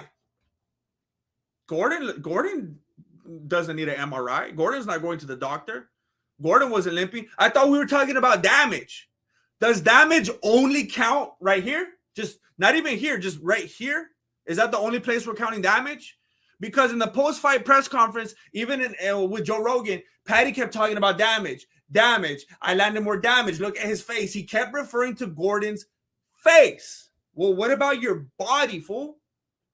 You know that thing you're going to have to lay down after you limp up to it to get your MRI? What about your whole body? We're just talking about this area right here? That's ridiculous. That doesn't make any sense. Half of which you got with the illegal poke that Herb Dean was telling you. I already told you too many times, put your fingers away. This is a hard warning. I've been telling you too many times. Pimblett keeps talking about damage, and I keep seeing his fans. I keep seeing all three of them. They keep talking about damage. Let's talk about damage. Let's give them something to talk about. Let's talk about the limp. Paddy Pimblett is a broken man right now.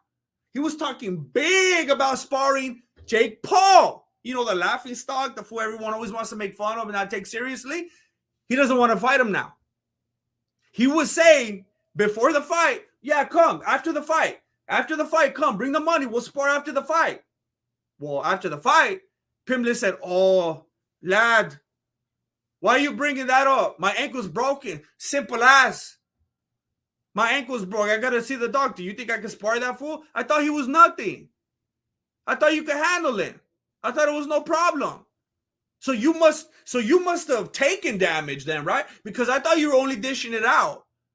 You couldn't, $1 million doesn't sound tempting at all. $1 million. You're going to walk away from $1 million. Oh, wait, you can't walk away from $1 million. You're going to limp away from $1 million. You must have taken some damage. That's a lot of money.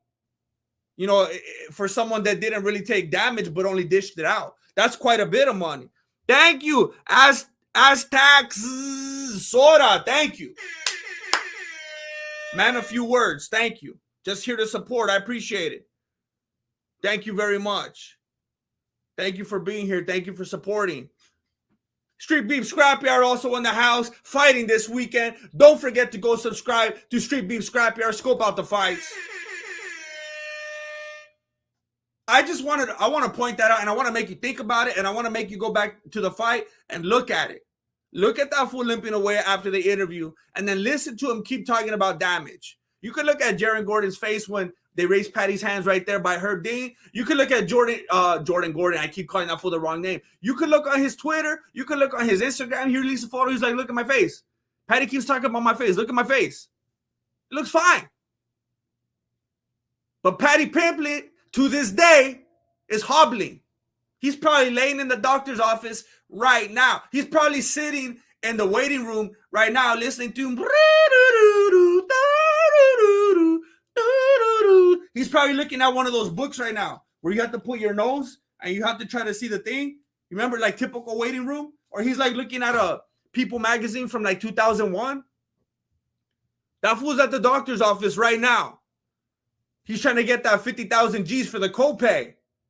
He knew there was going to be something coming up the next week to have to take care of his body. Conor McGregor was never my friend. As others are saying here, we need to push for a Hooker versus Paddy next. They think he's shot, but he'll take Pimblett out hard. Yeah, I mean, personally, I'm not a fan of Dan Hooker. I don't think he beats the fools, much above him. But I think in regards to Pimblett, he would murder Pimblett. He would murder Pimblett. That's where Pimblett's at. Absolutely.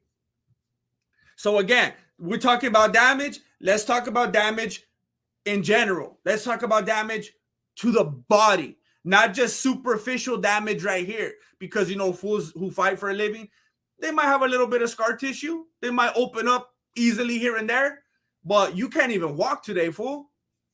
You can't even spar that joke Jake Paul for $1 million anymore because that fool damaged your body so much. You're the one that even admitted you had to take off the third round when Dana's trying to say that Gordon took off the third round because your foot was hurt, because you took too much damage. Conor McGregor was never my friend. The enemy of my enemy is my friend, GM. That's what's up. That's what's up. That's the kind of math I like to do right there, too. That's the only kind of math I understand. That's truth right there. Respect. And then we're talking about Dana's favoritism. Dana's unparalleled favoritism. We've seen it with people like John Jones, who do the ugliest things. Not even just with fighters, not even just on the microphone, but in real life. Just continuing to stand by this fool no matter what he's done. Literally, no matter what he's put into his body. Still putting him on his Rushmore. Still hyping that fool up, acting like he's one of the most terrifying human beings he's ever been around. Still making him act like a beast. Still standing by Conor McGregor. Sitting there that one day after the bus incident, acting like it's the most disgusting thing that he's ever seen in his life until he saw it on the monitor when they were editing. And he was like, this will look really good in the promo. Acting like that fool's best friend, not wanting to let anyone ever fight out of the promotion, do anything else, but then he goes and champions it when he wants to fight Mayweather, acts like he's pushing harder for it than even McGregor. Standing by Paddy Pimblett, spouting lie after lie after lie. Dana White's been in the business long enough that he should have known. He should have had full knowledge that the stuff that Paddy Pimblett was saying wasn't true.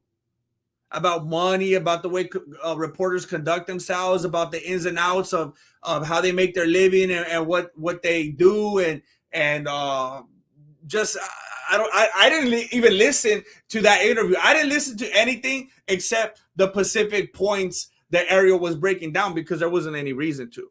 I wasn't watching it for entertainment purposes. I was like, what was the claim that they made? And I heard them make it with their own mouths, and then it was debunked.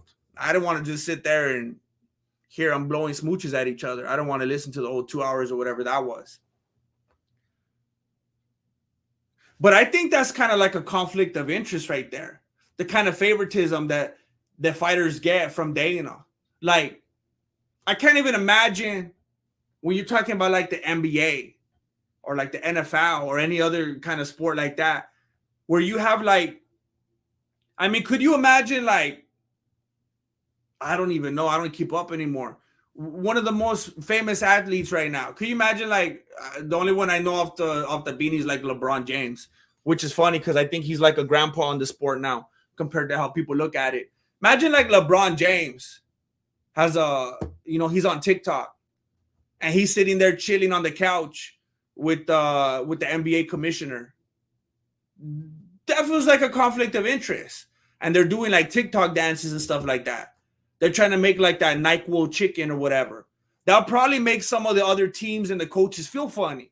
Like maybe there's some kind of favoritism going on. Like maybe there's some kind of bias. Maybe there's some kind of special treatment. Why would it be any different in the UFC? There's already enough different there as far as the pay and healthcare and stuff like that that's sketchy as it is. Should he really be going on people's podcasts?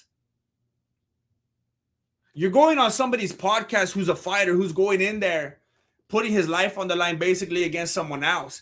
Basically telling his opponent, well, this is my friend. This is the dude I side with. I'm coming over to his path. We're chilling. We're homies. We text. It's weird. And the way he's over there with the Barstool Sports guys, that little nod he's giving them, like, well, I told you it was going to be all right.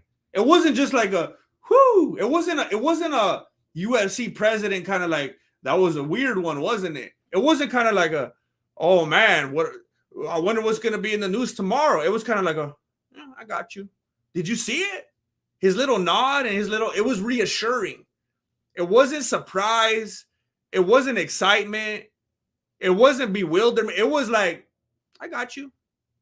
Didn't I tell you? It was strange. And the stranger thing is that they proudly uploaded it on their own sites, on their own channels for everybody to see. Very suspicious. Dana's favoritism is getting out of hand, and it's making people turn not only on him, because I don't know who's really, I mean, people will say things every once in a while when he takes a stand against the government or whatever, because they think he's, you know, doing the right thing and trying to stay active. But against the UFC, lots of people. And again, we kind of got that battered wife syndrome where it's like, I was saying it during the Mexican fight companion, where else are we going to go? Yeah, it's dumb. Yeah, we should all cancel our subscriptions. Yeah, we shouldn't pay for this anymore. But where are we going to go? We can go watch Bellator? We can watch Bellator every weekend? We're going to watch, what's it even called? Martial arts combat? Or what's it? Karate combat? We're going to go watch karate combat? That's what we're doing now? I mean, we're stuck, aren't we? So Dana White's in this place where he knows he could just keep abusing and getting away with it because of the infrastructure. And he's able to do it over and over and over again. And nobody's going to leave. No one's going to leave. It's too much a comfortable situation. There's too many people we're following, too many ties. And then I got Rose Namajunas following me on Instagram. It's like, where am I going to go? Where am I going to go now? I'm sticking around for the next fight. What am I going to do? I'm going to go watch Paige Van Zandt. I'm going to go watch Paige Van Zandt in the EBI or what? I don't even know, like, how far, what's the trickle? What's the trickle down? Where does it end? I'm going to go watch Paige Van Zandt on King of the Streets. World Star.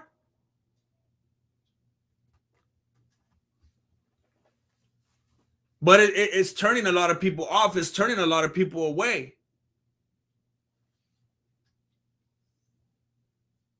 Paige Van Zandt, she was on OnlyFans. She's gonna start Only Fights. Paige Van Zandt on Only Fights.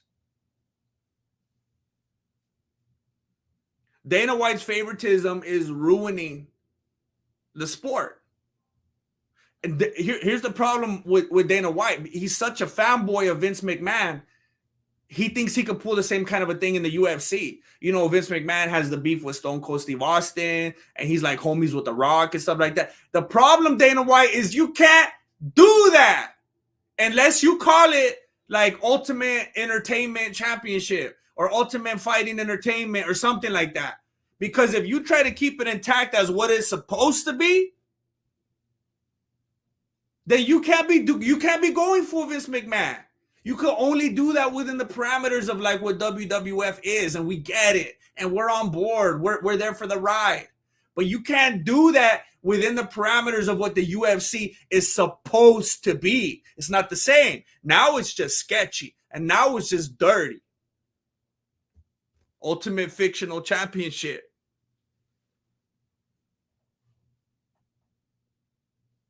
Dana's favoritism is ruining our experience. It's ruining a lot of people's livelihoods. A lot of people are losing money because they don't know how to go. You can't even go in the direction anymore of what you know is a sure thing. Because if a sure thing doesn't align with whatever Dana White has predetermined, it's not so sure anymore.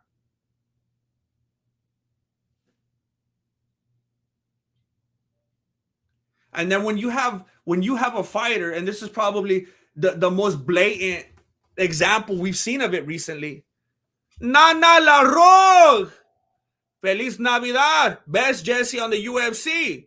Coach Krause is his fighters, but his girlfriend Laura Stanko still works for the UFC. Double standard. It's a double standard. I'm telling you, Laura Stanko's out here thriving. She's thriving. I keep seeing her show up on YouTube doing like grappling demos and stuff like that. It's like, what are we doing here? What's happening? People are saying, I'm seeing it in the comments. They're saying, feed her to Olivia. Last woman standing. Best of the best.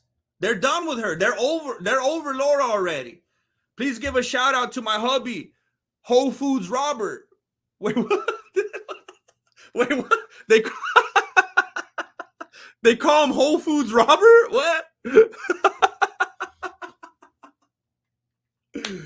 Hey, shout out to Whole Foods Robert. Hey, that sounds like is he like a rapper? That sounds like a rapper name or something. Nana La Rogue, shout out to Whole Foods Robert. Oh, come on, don't do this. Not on the shout out.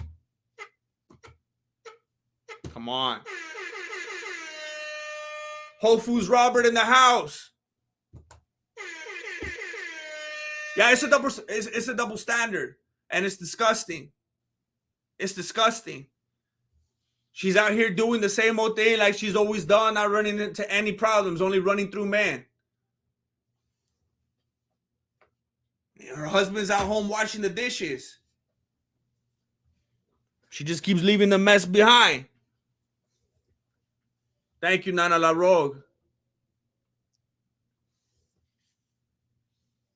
The most blatant example of Dana's favoritism we've seen recently, and this is the problem. This is the problem when you act buddy-buddy with the fighter. As the UFC president, you shouldn't do it. You can't cross that line. He's over here hanging with Paddy Pimblett, being on his podcast, being his best friend, having meals with them and stuff like that.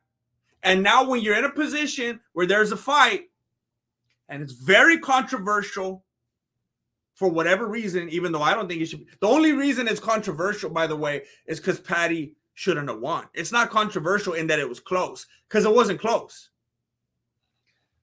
And if you're just tuning in right now, go back later and watch all the points that I made. Watch it along with the footage. Again, don't take my advice for it. Watch the footage. Confirm this. But you're in the middle as the president. You're being asked these questions. You got your fighter here and your fighter there. You have one fighter admitting that he took off the third round because damage to his foot. But here's the president favoring this dude, saying, this dude was lazy, he had a horrible game plan, he shouldn't have took it off. He didn't. And this fool just admitted it. Get your story straight. Conor McGregor was never my friend. I want to thank you for something, an idea you gave me, but I won't send it as a super chat. I'm going to type it and send it in the regular feed. All right.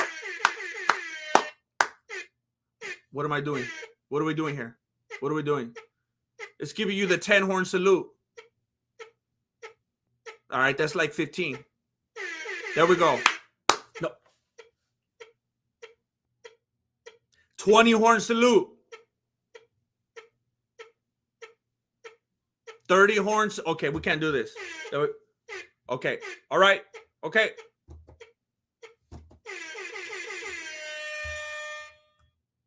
It's kind of like my tío when he got a little bit older. You know how like the old dudes, like they can't control when they fart. It just comes out like when they're walking down the hall. It kind of reminds me of that. Hey, I'm honored to do it. I'm thankful that I gave you an idea. That's cool. I'm intrigued. Waz Conroy, thank you for joining the YouTube membership. Don't forget to scope the community tab for extra content. Scroll down, find the link to the Discord, and get in there and chat with the homies. So look, there's one final thing I wanted to touch on, and that's the restructuring of rules and regulations. Paddy was saying, hold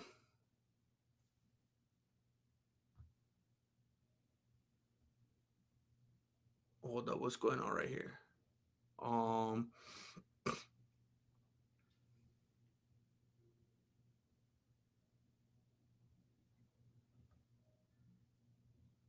Hey, what's up, Juice Box? The last point is restructuring of the rules and regulations. And someone touched on this earlier with the open point scoring, but I'm going to take it a step further. when a fight like this happens and we have the controversy that we do, it's interesting. When you look at what everybody's saying, when you look at what all the other media outlets scored it as, when you look at what all the fans say, all the analysts say, all the other fighters say, everybody, the vast majority knows that Gordon won that fight. So what's really the unanimous decision? Is it the three fools that were sitting there that clearly didn't see all the pad work being done? That clearly didn't understand what damage was actually being done? One of them whose father, Big John McCartney, even told his son, you don't know what you're doing. They need to take your license away. You were listening to the crowd too much and being influenced? Or everybody else? What's really unanimous? I think it's when everybody online, every other media outlet, every other fighter, every other analyst, every other comment, everybody, even the security guards around the cage going, I think that's when you know. I think that's what's unanimous. Rambo, Merry Christmas, bro. Thanks for your commentary, live streams, and Bally Laughs. I love you, bro. I love you. Hey, Rambo, super loyal, always in here, showing love, comments, chats. I appreciate you. Thank you very much. Merry Christmas. So when we look at something like that, and we look at, okay, and how do we score it? And it changes over time, because people are talking a lot lately about the rules have changed, the rules have changed. Hey, I want to thank, hey, is that Loyalty on Cry though? Hey, are you kidding me? I'm pretty sure Loyalty on Cry though is also a member on YouTube. He just became a patron. Yeah, a lot of people always tell me, I didn't know you had a Patreon. I have a Patreon. If you want to get on there, there's extra stuff on there as well. You will help me continue to make videos and pay my bills if you want to get on my Patreon. But people keep talking about oh, you didn't know what changed? Oh, you didn't know what changed again. First of all, how many times are we going to do this? And is it really improving? Is it changing for the better, or is it changing to accommodate this and this and this and that agenda? I don't know. But what I've noticed lately, and I'm not saying that I'm a fan of lay and pray and hugging and cage work and all that. And people might think there's a little conflict of interest here when I'm talking about it, because my favorite fighter, Khabib Nurmagomedov, people like to accuse him of lay and pray, hugging, and which I think is straight up foolishness. Because you can't find footage of Khabib grappling with someone where he's not constantly squeezing the life out of them, trying to choke them, ground and pounding them, beating them into the canvas. He doesn't just lay there. He's not doing BJJ. He's not just trying to hold him in a position. He's moving forward. He's working that ground sambo. It's a completely different thing. Constant squeeze, constant pressure, constant just bludgeoning his opponent. Aside from that, I've never been a fan of that. I've never been a fan of when Usman or Tyrone Woodley or whoever's just holding people against the cage. I like to see people throwing hands, throwing kicks and stuff like that. But what I've noticed about the scoring in the UFC lately, tell me if you agree. Tell me if I'm wrong. What I've noticed is that it seems like the UFC scoring lately has turned the UFC basically into a kickboxing match, unless you get a submission. Tell me if I'm wrong. It seems like that's exactly the way UFC fights are being judged today. It's basically a kickboxing match unless you get a submission. Because if you're on the ground, whether you're on top or the bottom, you could be making progress. You could be advancing position. You could be getting takedowns. It doesn't matter anymore, because everyone's just anti control time now. He got 7 takedowns. Doesn't matter.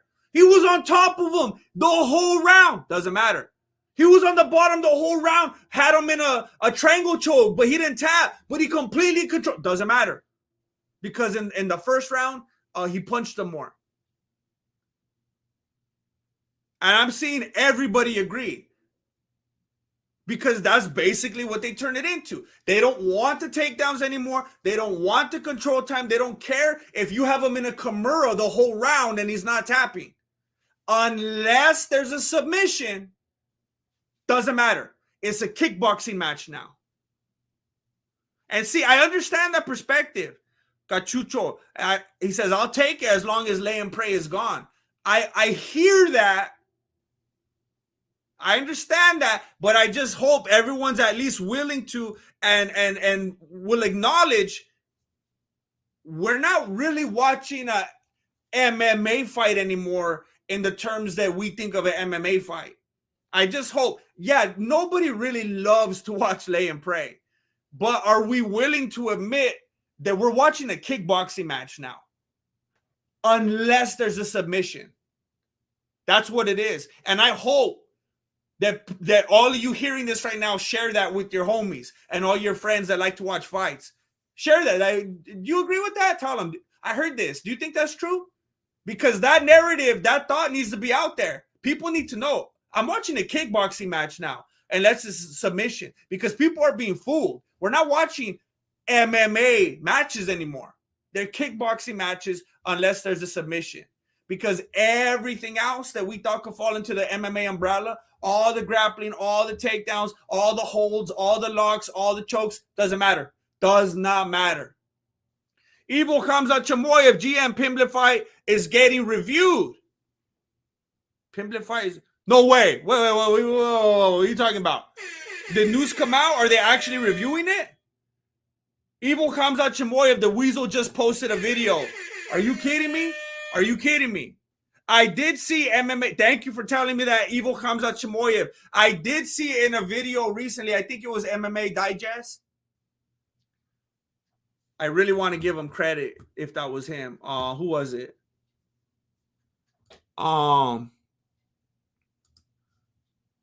I think it was MMA Digest. Yes, it was MMA Digest. Put up a video that supposedly there was some kind of sketchy judging that went on in another promotion, and that whatever judge that was, he was one of the ones in the fight with Paddy Pimblett. I didn't know it was actually going to be under review now, though. I guess the matter's getting more serious. Hey, MMA is falling apart. Crosby's under review. Thankful Evil comes out Chamoyev. Look, hey, it might get turned over. It might get to, you know what I'm thinking? I think the commission saw my video. I think the commission was right here in the chat. I think they were in here earlier, and now they're reviewing Crosby. Look, we did it. We did it, ladies and gentlemen. We changed the course of the whole narrative. We changed everything. With one small stream for MMA is a giant leap for Jared Gordon. We just changed history, ladies and gentlemen. Do you understand that you're a part of this right now? We just changed everything. Conor McGregor was never my friend. Oh my, holy cow, is real live react to the Weasel, please. I typically don't like to give the Weasel views. Let me see. I could get it. Let me see. But I'll take a look at it right now. I'll finish my last point first. My conclusion is, and I know some people will agree with me, and there's some softies out there that won't, and they'll feel that they just can't agree with me.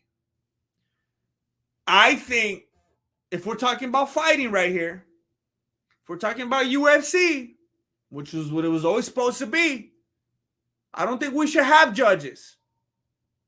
Well, don't leave it in the hands of the judges. Okay, well, tell them to go home then. I don't want to leave it in the hands of the judges. Tell them to get out of here. If we're going to fight, we need to restructure these rules and regulations. We don't need any judges. And we only really need a referee if we're going to keep things like groin shots and eye pokes and stuff illegal. I don't think it should be illegal. Now, it may affect the longevity of the fighters. They might have 2 or 3 fights before their career's over. I understand. But if we're going to have real fights, and if they're going to be real, not only in the sense that they're real fights, but this is, a whole real, authentic setup here. Nothing fixed, nothing fishy, nothing sketchy. I think anything goes. I think it's over when someone gives up or when his corner throws in the towel. No time limits, no rounds. That's the only way we're going to avoid these type of shenanigans. 12-6 elbow, whatever you want. Use all your body parts to the full extent.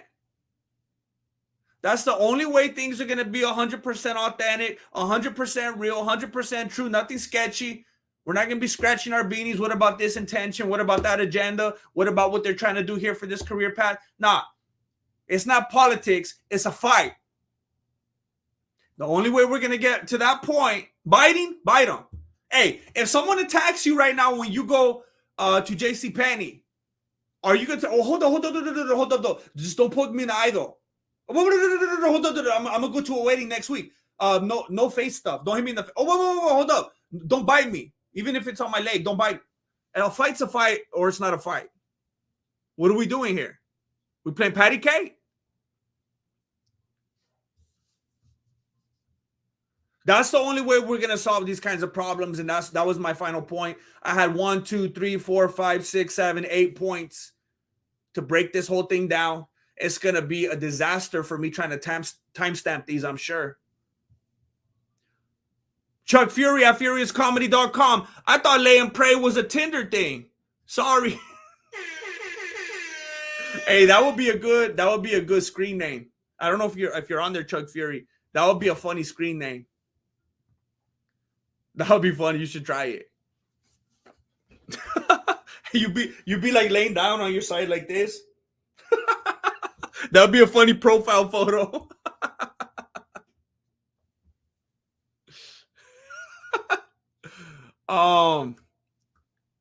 Jeff Greenhut, scrap Pimblett and bring back Platinum. Was Bryce's flu weak or legit? I would love to see Pimblett against Platinum for who gets to stay in the UFC. Even though Platinum's probably better off outside of it, he can make more money. I look, I'm not like a real big Bryce Mitchell fan. I'm not a hater either. I'm kind of in between. But that was quite a sickening display. I didn't expect that. I wasn't 100% sure that he would win, but I never, ever, ever thought that he would tap out. I could have never suspected that he would tap out. And I said it during the Mexican Fight Companion. Bryce Mitchell tapping out to that fool was like if Jeffrey Dahmer let some fool eat him. It's not supposed to happen.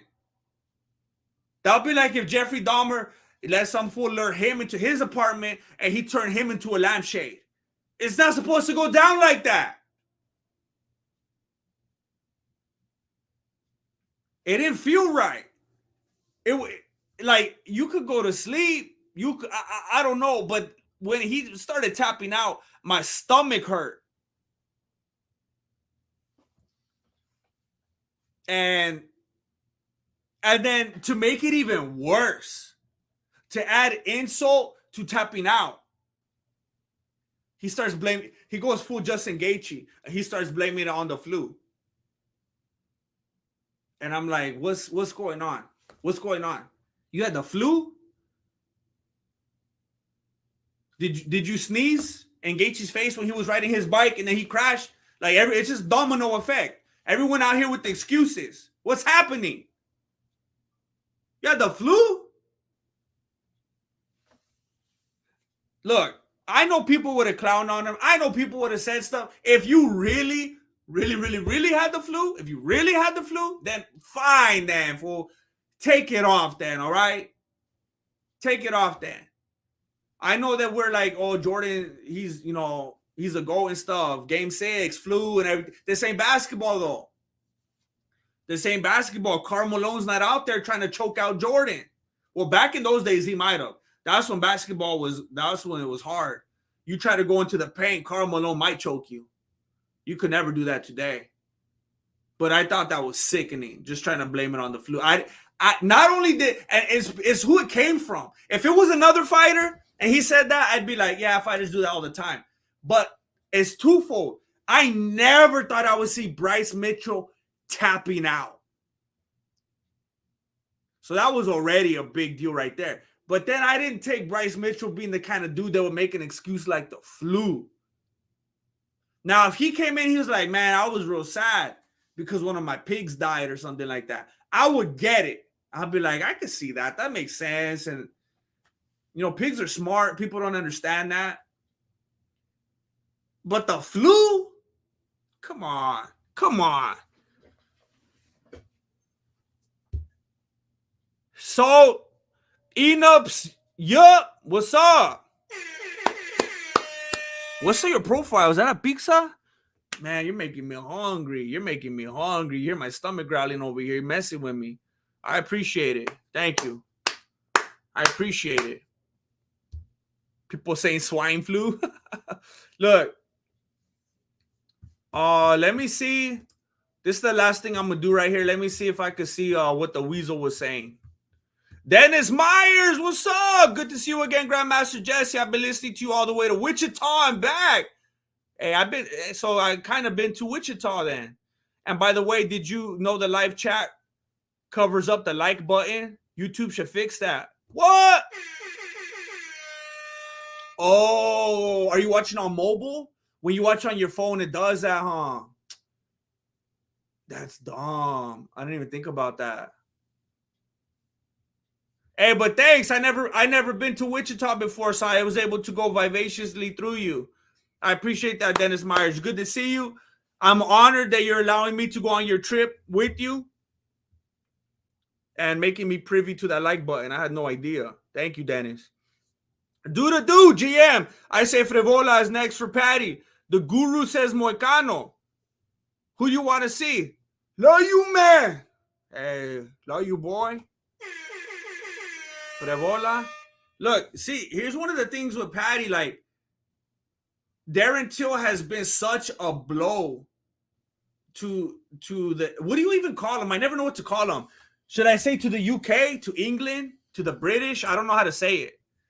Darren Till has been such a step back to the UK, I guess. I'll say the UK.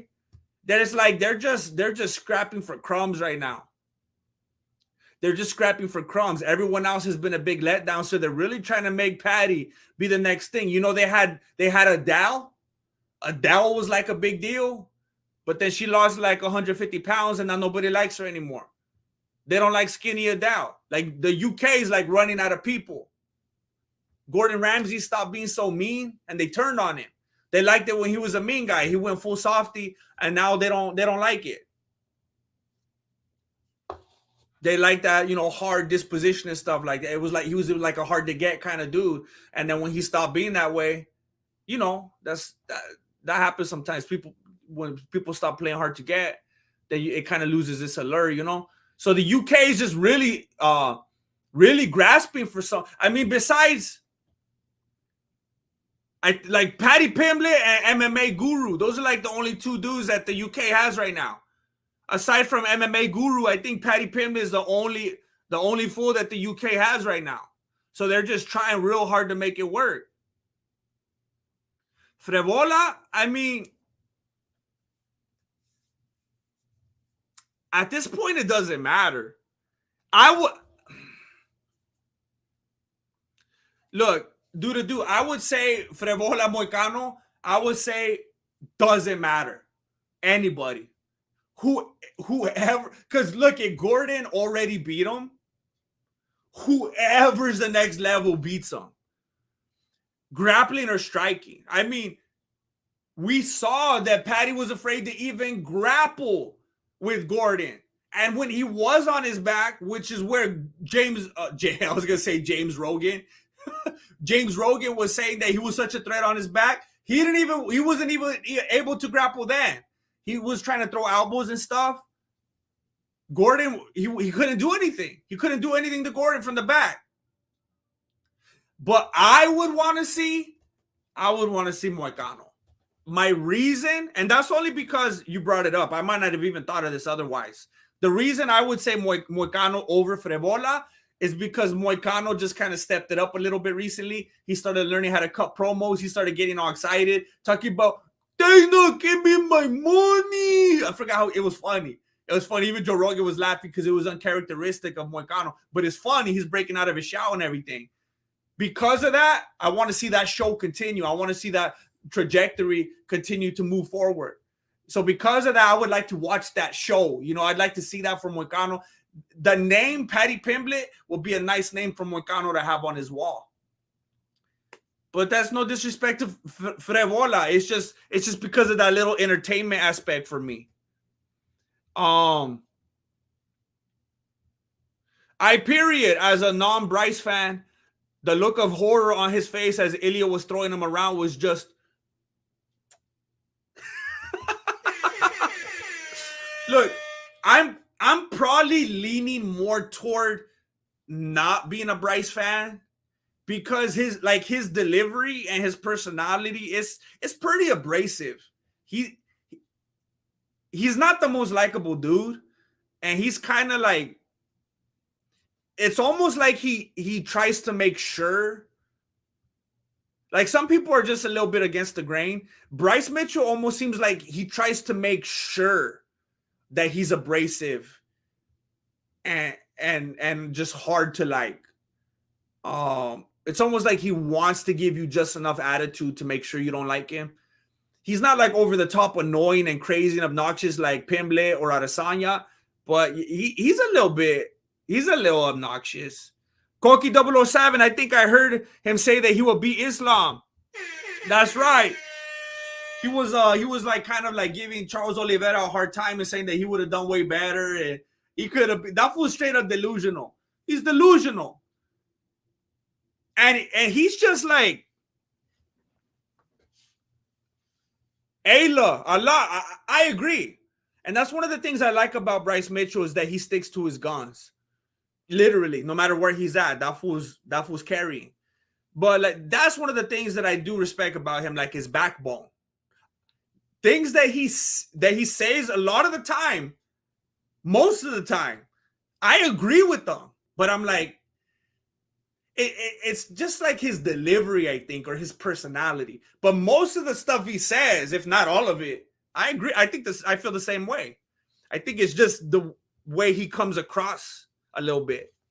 Let me see what's going on with this Weasel thing. Oh, you know what? Let me listen on here, because if I play it on there, it might mess with the stream. I try not to watch the Weasel videos because I don't want it flooding my recommended.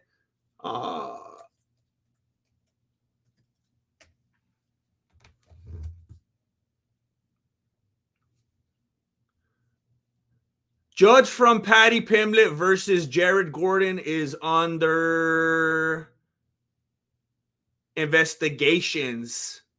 Why you talking like Nacho Libre, fool?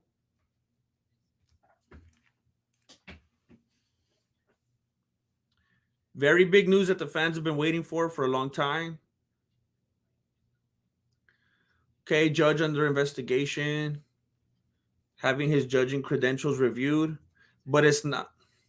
Okay, so one of the judges from the Paddy fight is under investigation and his credentials are being reviewed, and then he says, but it's not for the Paddy fight, it's for a fight a week ago in Bellator. Went down as one of the weirdest scorecards in MMA history. Winner who clearly lost the fight was given a winning scorecard by, I don't know, whatever guy.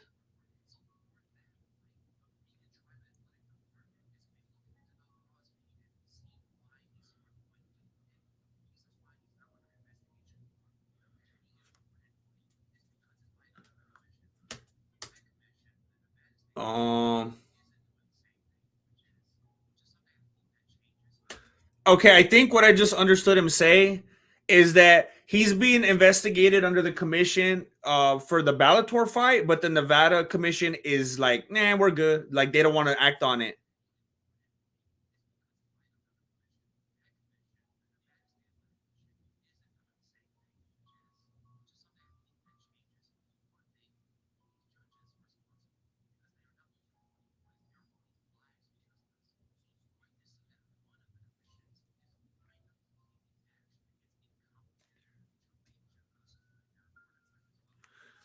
Ali Abdelaziz screenshot. I'm gonna ask every commission out there not to have Douglas Crosby as judge, and I would like the support of all promotions. These guys are ruining people's lives and ruining the sport. Enough is enough. We have to stand together on this topic.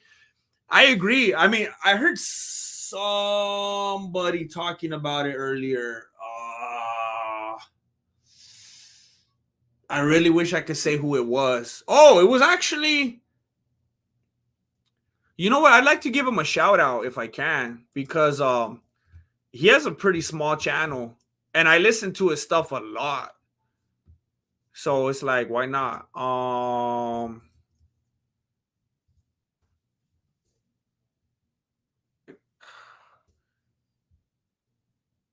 it's okay. Hold on. Let me go to my history.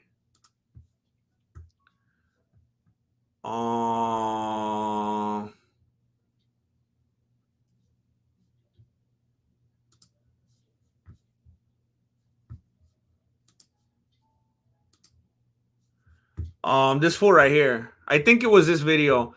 If you guys, I mean, if you watch my channel, I think you'd really like this guy's channel. I listen to his stuff pretty often, but he covered. I'm gonna wrap it up here pretty soon, so you can watch this video after if you want. His channel's called Too Lazy to Try. You should give him a follow. Check out his stuff. Like I said, if you like this stuff, I think you'll like his content a lot.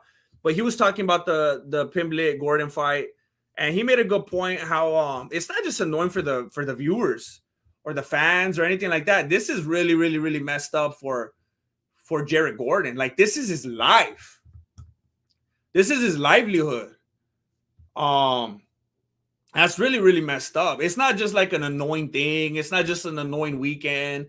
It's not like he lost $50 or something, like someone, like some of you guys lost a bet. This is that guy's life. He trains, he works his whole life on this. He has to eat a certain way. He has to miss holidays. He has to miss, that fighter's life is not easy. So it's such a big blow, not just to the Wikipedia page, not just to the record, it's a big blow to Jared Gordon's entire life. That's messed up. So that is a big deal.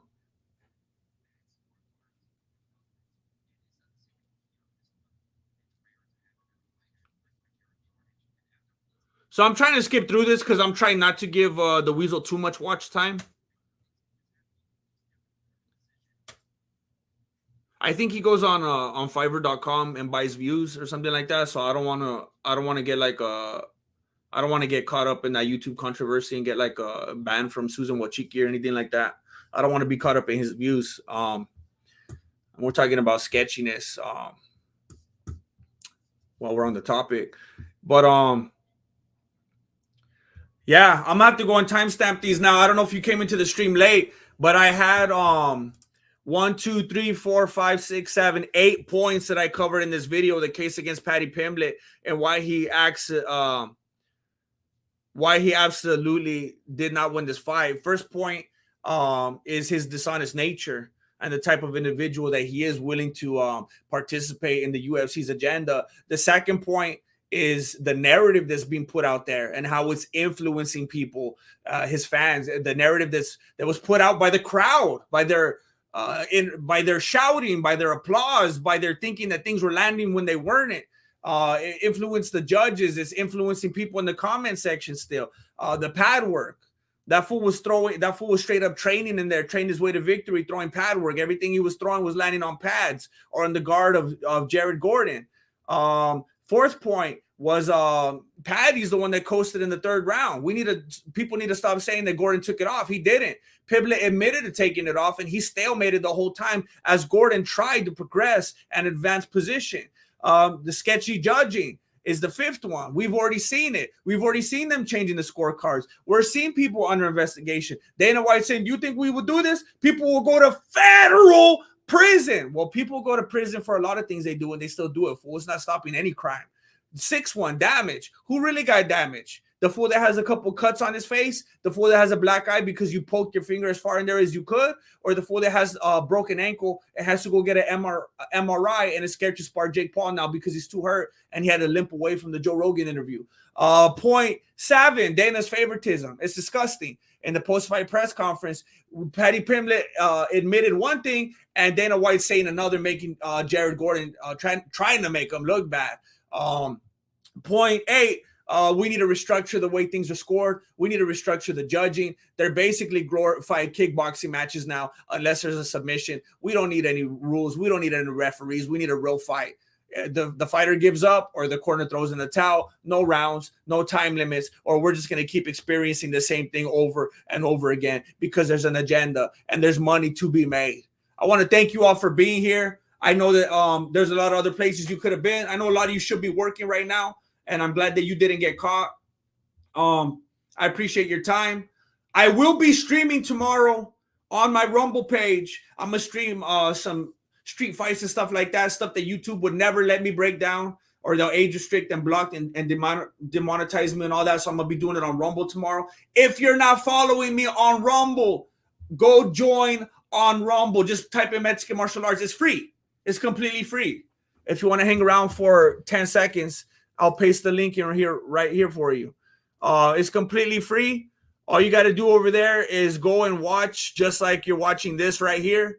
And I'm going to be able to show some fights on the screen that YouTube won't let me. So here is my page on Rumble. And if you're watching on a desktop, it'll look fine.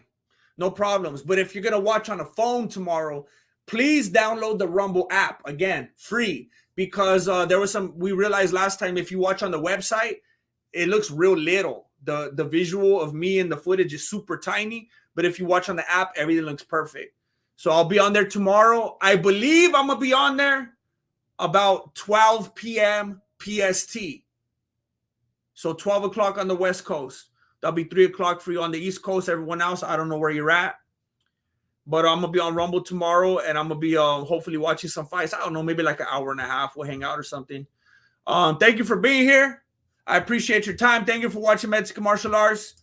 Appreciate it. Good looking out. Like, go watch my shorts.